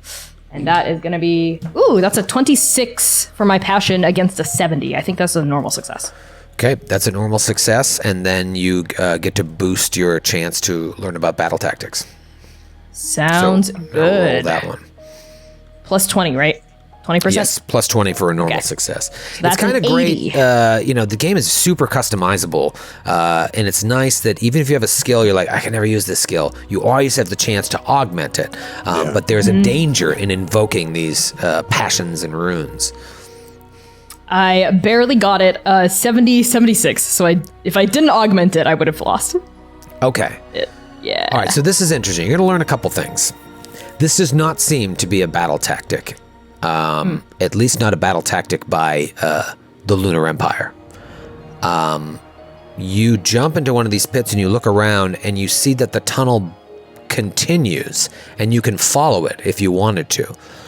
And so if you walk along a little bit, careful that obviously the ground above you, the ground above you doesn't capsize on you. If you carefully maneuver your way through, you see that it exits like 40 feet down back onto another part of the farm. And so you could just pop out and be like, hey, everybody. And they're just where you were when you dove in. So you'd feel like there is some sort of tactic to this. It does seem very purposeful other than just making a hole for a hole's sake. It looks like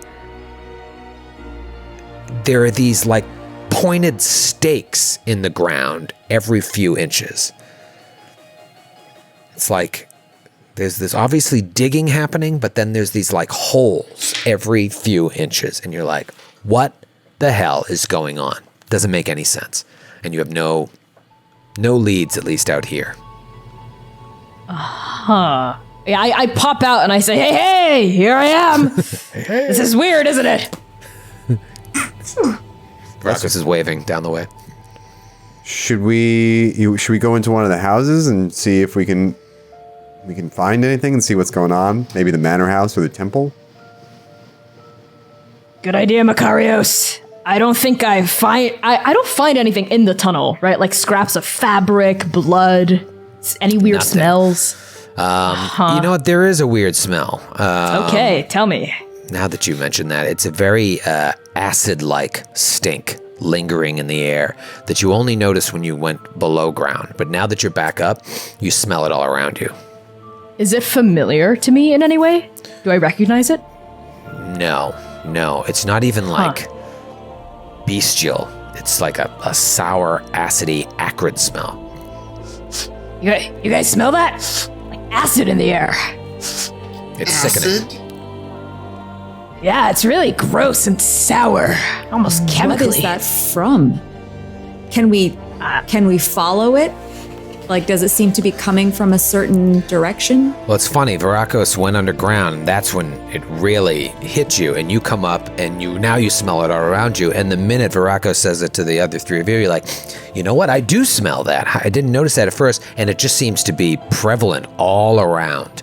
As the wind whips through the farm, sometimes it's stronger, sometimes it's softer, but it doesn't seem to be emanating from any particular place. It doesn't smell like something died. No. No, you'd almost would find comfort in that smell more than this. I mean, I have a very low... my alchemy skill is very low, but could I roll it to see if I recognize it? Yeah, absolutely. All right, I mean, I have to hit a 15, and I don't think any of my passions are really going to activate my alchemy skill. So... That's all right. I'll give you information if you hit it. Because that's my job. No alchemy. No, I fail. 66. Okay. Yeah, something familiar and unfamiliar about it. Doesn't make sense. You don't see the effects of acid anywhere. Burnt, like, again, nothing burnt out. Do you want to check out one of these buildings? Know the smell? They are venomous, aren't they? Whisper? Well, I was just thinking about this because I was like, maybe we can send Whisper into the tunnels to see what kind of tunnel it is. But Whisper has no skills. Whisper has... Oh, wait, no. Whisper has dodge, hide, and move quickly as skills. Yeah, that's true. And can cast spells. But Has a 10 intelligence. And can you speak with Whisper? Yeah, we both speak Hjortling. Hjortling. Oh, that's nice. Yeah, isn't it? I mean, all right, so... can he roll an intelligence times 5? Yeah, absolutely he can. All right. You want to send him, like, up to the edge of one of these tunnels? Whisper, Yeah. go. Whisper sniffs around. Teach us all, Whisper. We have so much to learn from you. Okay, Whisper rolls a 49, under 50. And your int is... Wow, 10. exact. 10. Yeah. So you 10 times 5, so he just makes it. So Whisper sniffs around and then comes back up, wraps around your neck. Whisper, what and have you learned? just whispers into your ear. Poison. Poison. I mean, I do have a treat poison skill. Could I do the thing like from Indiana Jones where it's like, poison's still fresh, Alfred Molina? If you if you found a victim of the poison, if you saw one of those cows, like, but they all seem to be fine. Yeah, if you found a victim of the poison, treat poison will absolutely come in handy. All right. And then you'll be able to gain information on the poison as well as helping a victim. But without any active victims or out finding the source of the poison, all you know is that's where that smell's coming from. And that's I wonder if there alarming. are poisons that affect everything but bovine life forms. I look at Molon. You all look at the bison. Molon, your thoughts? Mola. For Molon to what? Sorry, I was seeing if I had any special magic skills here that would help me. Makarios was ruminating upon whether or not this poison affected every animal except You might bovines. have to give a lot. You might have to give a lot to Molon for him to feel it. The right, poison that Molon- is. Does Molon Maybe speak they're just beast big. speech? I don't think Molon talk. I don't know. Actually, that's a good question. I don't think Molon. I think he's just an attack bison. Just a let me standard see. attack bison. Yeah, he's just your standard chonky boy attack bison. It's your classic Moulin Rouge. All right, I so was you just got imagining a scenario where Whisper and Molon can talk He's to a each red other. bison. His Yeah, name is they- Molon Rouge. they go to happy hour together. This is the information you have: abandoned farms, just cows roaming about, no people, bashed in doors, tunnels, big tunnels with spikes in them, or not spikes, but like spike holes dug in the ground. The tunnels seem to connect. Seems like it's some sort of battle tactic, but not that of the Lunar Empire. And an acrid acid smell in the air that you now know is related to poison. What if they're trying to poison the ground and it feeds into a water source that would go back to the town? It's a classic move. That is a very Wouldn't the cows be affected? But their crops, but poison, but it's a poison that's not affecting the crops. Yeah, you did see that the crops seem to be untouched.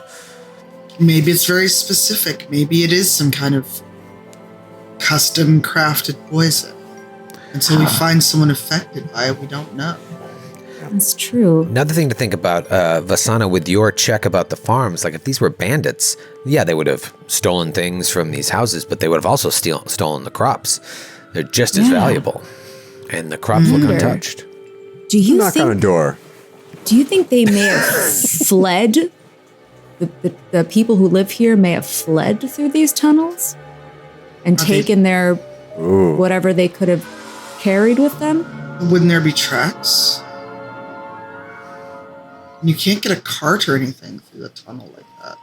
And what of the blood? Aronda's right. Besides, there's blood everywhere, and the tunnels connect There with is each other blood. underneath the soil. They don't go anywhere. They're all just connected. You're right. It was probably those crappy Lunars. I hate them so much. It's just the wine talking. We take 5 minutes to discuss our hatred of the Lunar Empire. Yes. Right, and then we come back. Is Macarios going up to like a door to knock? I would love to go up to a door to knock on it. Yeah. Okay. All right, you got, got some options Can I just, here. as I see you go up to the door, I'd like to say, well, hold on, I'm gonna jog after you. Your whisper, it can speak to other animals, right? Why doesn't he question one of the cows? Maybe the cow saw something. An excellent idea. So Whisper speaks beast speak, which I'm assuming is a language used to speak to beasts. Yes, yeah, beasts can speak with each other. I will say normally it's very rudimentary. It's like when he said poison, that's what it usually is, like one word, one or two words back and forth, for you to speak to beasts and then for beasts to speak to each other. Well, I'm just going to say, can Whisper talk to the cows, and then Whisper can translate for me in Hjortling. Okay. He has to roll on it, but Yep, Whisper, go give me an int 5 to try and communicate with the nearest cow. It's just sitting can there I roll chewing. my speak beast speak? Yeah, sure. Only in got this, RPGs, which have a Whisper. snake talking to a cat. Fail. No. Didn't make it. Whisper comes back and says, the cow won't talk. We'll say that Whisper just can't communicate with cows. They must be afraid of you, Whisper. Yeah, the cow was spooked and just ambled away quickly, ran through a barn door. That's too bad. All right, let's investigate these houses. But ready your weapons. I don't like the smell of this. Yeah, it's stinky. Which Ron one has would you like to been go to? ready. Yeah, Ron is itching for a fight, invoking the passion of death, the rune of death. Where do y'all want to go? Got a lot of options here. You remember, you came in at this crossroads, but you have full run of this farm. No one's stopping you. You are investigating tunnels right between the map back? Yeah, crossroads in the north. Is that the one we're close to the manor house? Yeah. I believe that is the manor house. Let's go there. Since we're right there. do Let's it. do it. Let's do Great. it. All right, so you roll up to the one that's north and to the left from the crossroads where you entered. This once beautiful hall looks to be little more than a dilapidated manor house now that it's fallen into serious disrepair. You see that the tower has long since collapsed upon itself, and thinking of what Brangdor said, this must be Mernir's hall, where he lived back in his day. So you walk up to the door, you notice it's been bashed in by some blunt object. Do you go inside?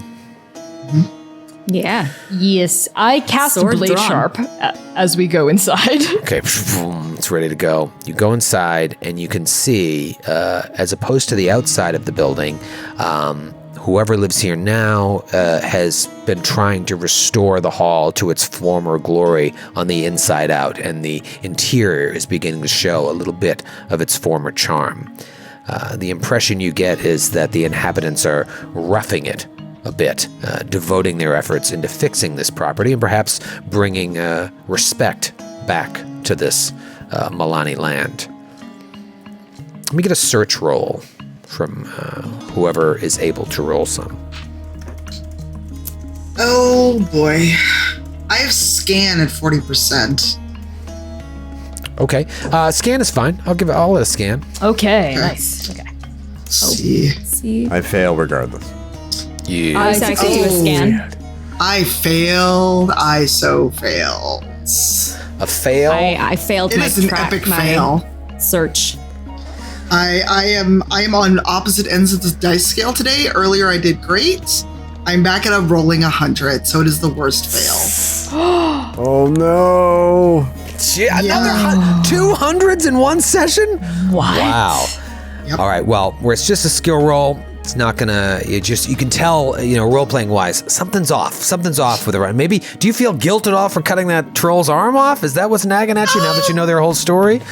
Maybe a little bit, and also just kind of, I haven't got to, she doesn't feel like she's pulling her weight on this adventure, because she's not had a chance to really, she doesn't have skills that are useful in these stealthy, areas. She's covered in bronze plate. She can't really sneak.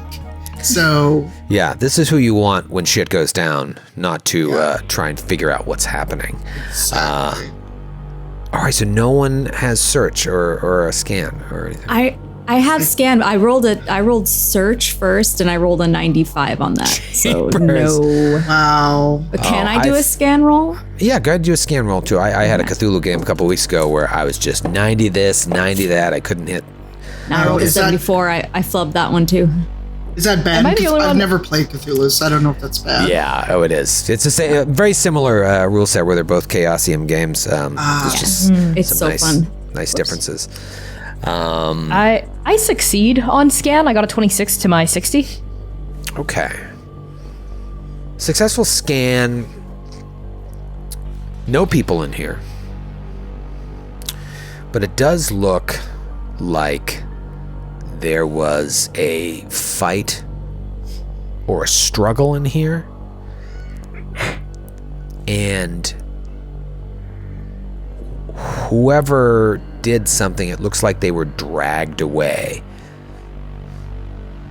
So someone came in, obviously bashed the door in, you would think. Some sort of fight, and the inhabitants were dragged out of here. But if you go outside, it's just like into the grass and then gone, and you see more tunnels and holes.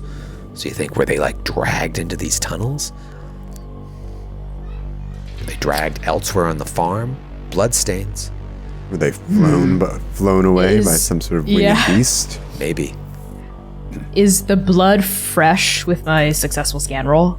Or does it look like a week old? The blood looks old. Yeah, the bloodstains, all the bloodstains that you've seen look to be not fresh, I will say. And do the holes here also lead back into the beds of vegetables and the farm area, or do they lead elsewhere? All right, so if you follow that where you think a body may have been dragged over to the nearest hole, you look down and you see that this hole split in several different directions. There's another hole not too far away, so one probably goes up and down, but you quickly think, like, this must be a whole network of tunnels. Yeah, I turn to my party and I say, Looks like we're going dungeon delving, friends. and I share all the information I have too about the blood, the bodies getting dragged, the holes, and the network. How do you think we'll be able to navigate our way if you think it's a network, you say? Stay together. Drop a trail. Put a rope up here. Tie it around our waists, go down so we don't lose our way. We definitely shouldn't split the party. Definitely. Everyone No, pick a farm Stick together. and call out if you see a road Wait, sign. I can, Here's a question I don't think we asked. These Hello. are fresh tunnels, or are these or they look like they've been freshly exposed, like the tunnel network existed and these just happened to collapse?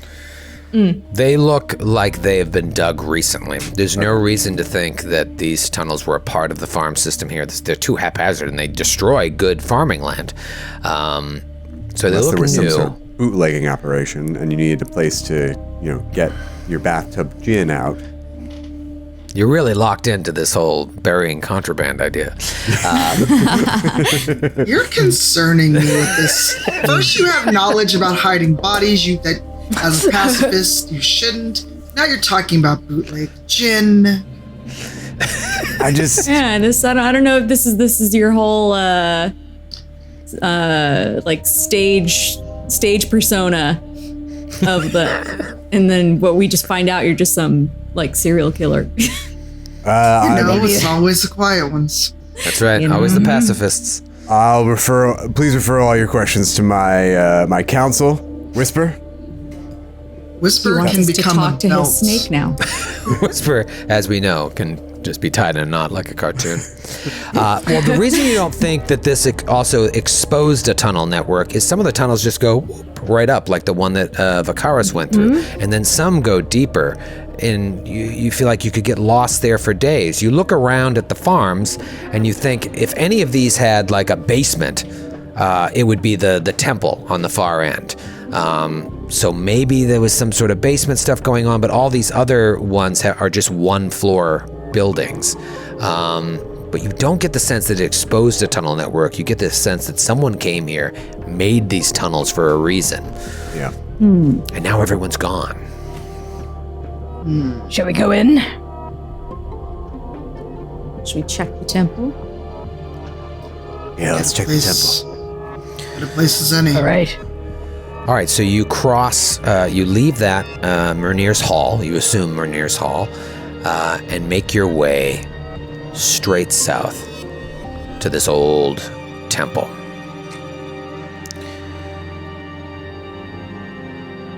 It's a square building, very old, long abandoned temple. You can see, he told you, Brangder, that it was dedicated to Ernalda, and you can see Ernalda's runes, old runes, still decorating the building, even though it's been repurposed into this commune/farm.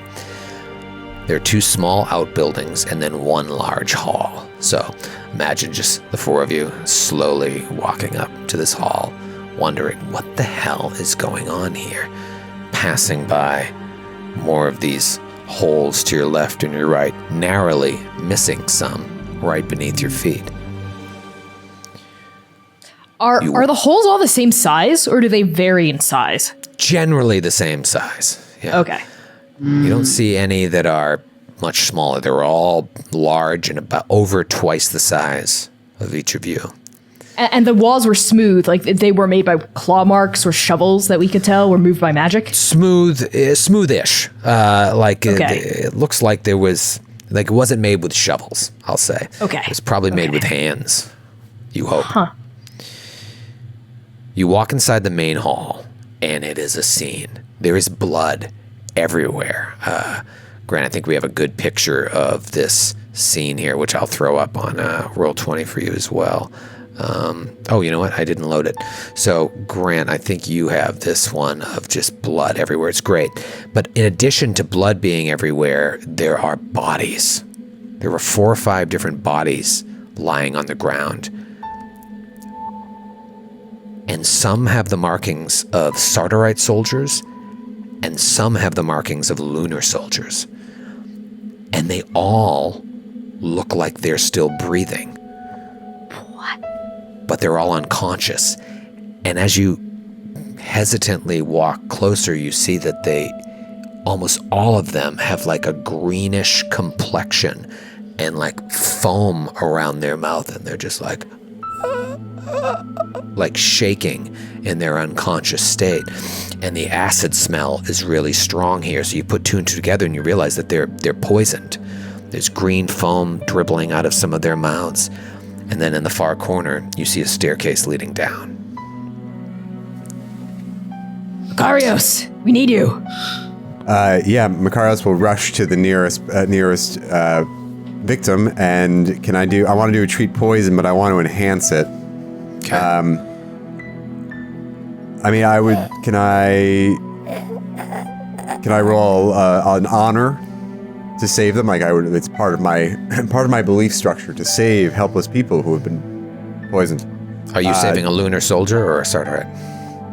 Oh, they're both lunar soldiers and Sardarites. Yeah, both lying on the ground. I have my loyalty to Sardar, so I'll roll that to enhance and then save them. It is the honorable thing to do. I wanted to see how you were going to work fertility into this, but honor seems appropriate. Well, that's for a different time. That's for the late night show. Okay, I get the loyalty roll, so now I'll roll a treat poison. All right, so you're going to get, it was a regular success on the loyalty. All right, so you get a plus 20 to your treat poison. I rolled a 1. Oh. Critical. Oh my god. All right. Okay, this is interesting. So I'm going to have him actually become conscious a little bit. I wasn't going to do this. And he becomes conscious and he just starts coughing up this green foam that's tinged with blood and just says, "Get out while you can." And then just is caught up in a coughing fit.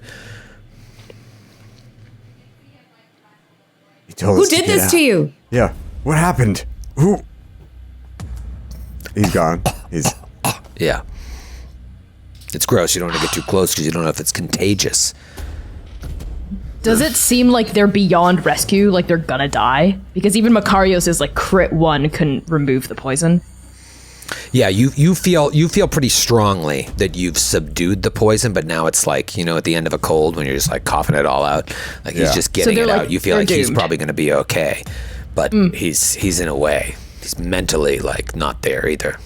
I mean, Makarios would want to go from patient to patient, trying to treat all of them. I don't know if we want to do that right now or. Yeah, no, I'll say, for the sake of keeping things moving, that you're able to like take some time with everything, but those stairs are calling out to you once you feel like you've got everybody safe. Do you do the lunar soldiers as well? Of course. What does Vasana think about that? Hey, Listen, I hate the lunars as much as we all do. We just talked about it several times on the way here. But we gotta do the right thing, man. No, the right thing is taking their heads. I vow, I took a vow Exactly. never to cause needless pain to a living thing. That was you, not me. It's true. Well, you make a fair point. But I see. maybe No. we can all just smoke some herb. No, this isn't the time to get high. This is always later. I only When have we're done with love this for my mission. family, and that's only 60%. I don't have any love. Who mocked were to for And I keeps bear me from no loving? loyalty to those crusty lunars, so we better go. I want to, since I've already got my axe in my hand, if there's a lunar that has not been treated, I just want to totally take his head off and loot the body. All right. Oh, I like this. So I don't like them lunars. Makarios is like, we'll say, gets all the Sardarite soldiers and then looks to the rest of you, knows your feelings on the Lunar Empire, and just believing, having taken the Hippocratic Oath, walks over to one of the Lunar soldiers, and then you all protest. And he just, but I've got to. And then I just imagine Aranda just shagong takes off one of the heads of one of the ones that hasn't been treated. Makarios, do you? I could take your hands next. Oh, shit.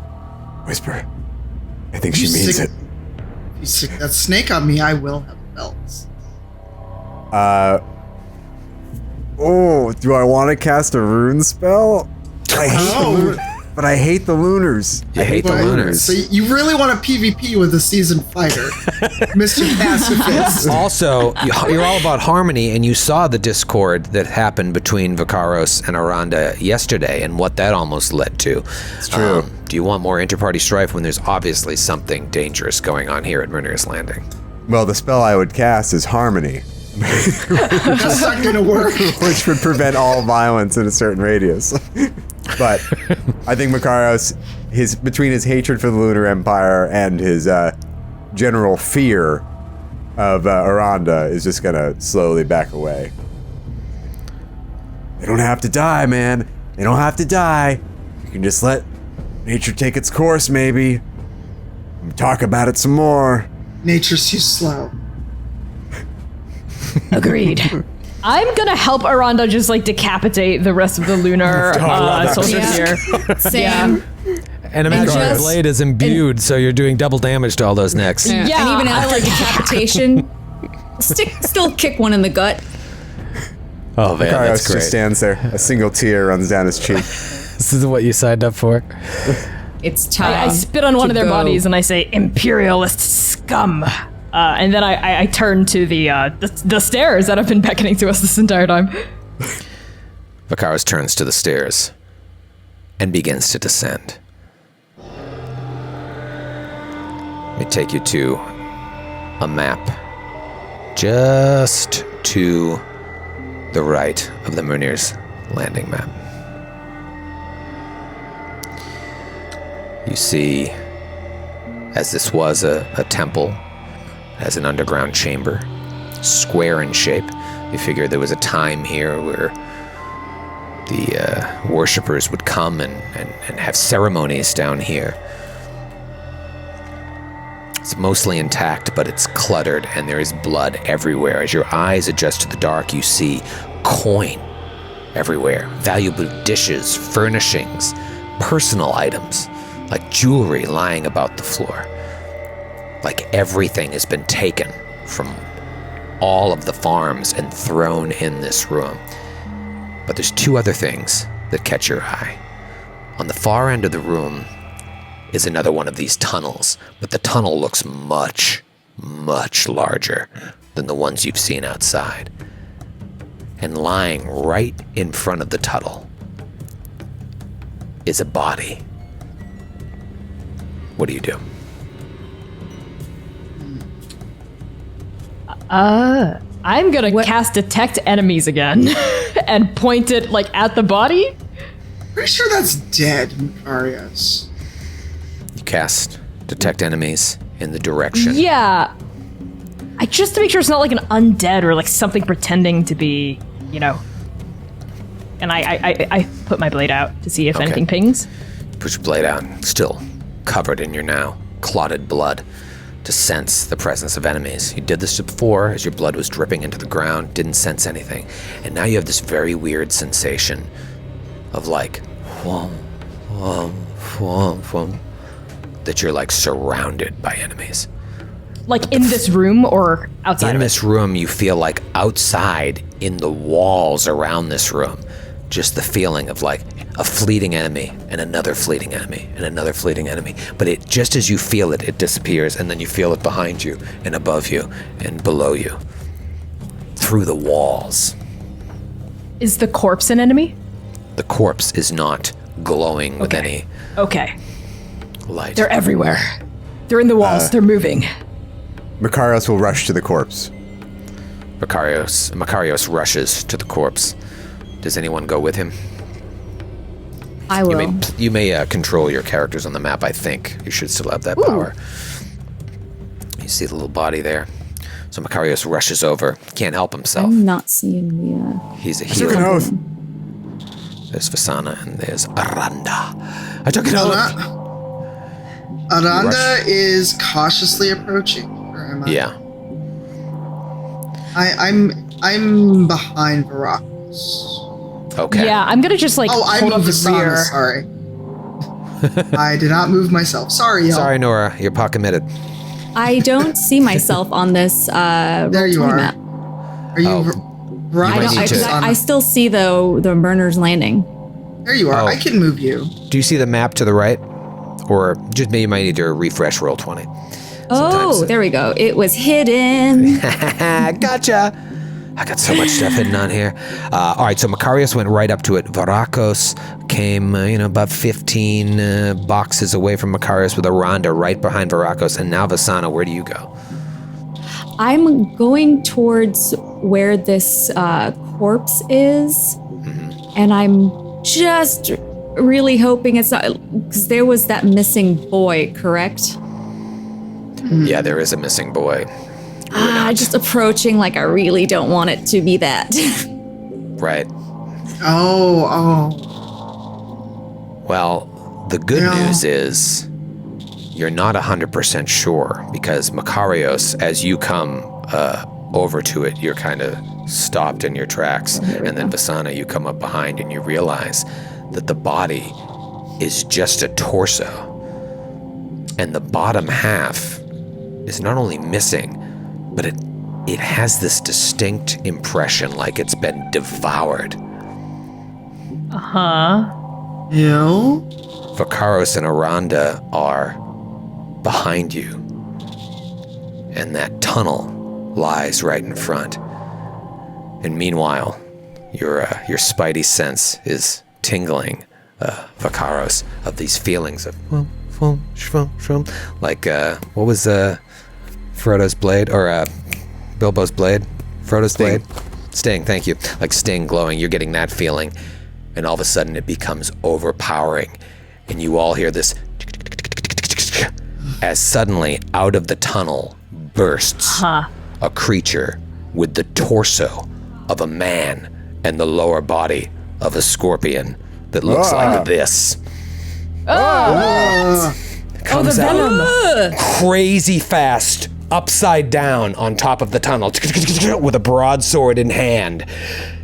And we'll see you next week. Nice. No. It's a scorpion man. Oh, joy. Why does he need the sword? Does he need the Oh my sword? god. Is it the stinger enough? I mean, double the kills. You got a sword in one hand, you got a stinger. Yeah.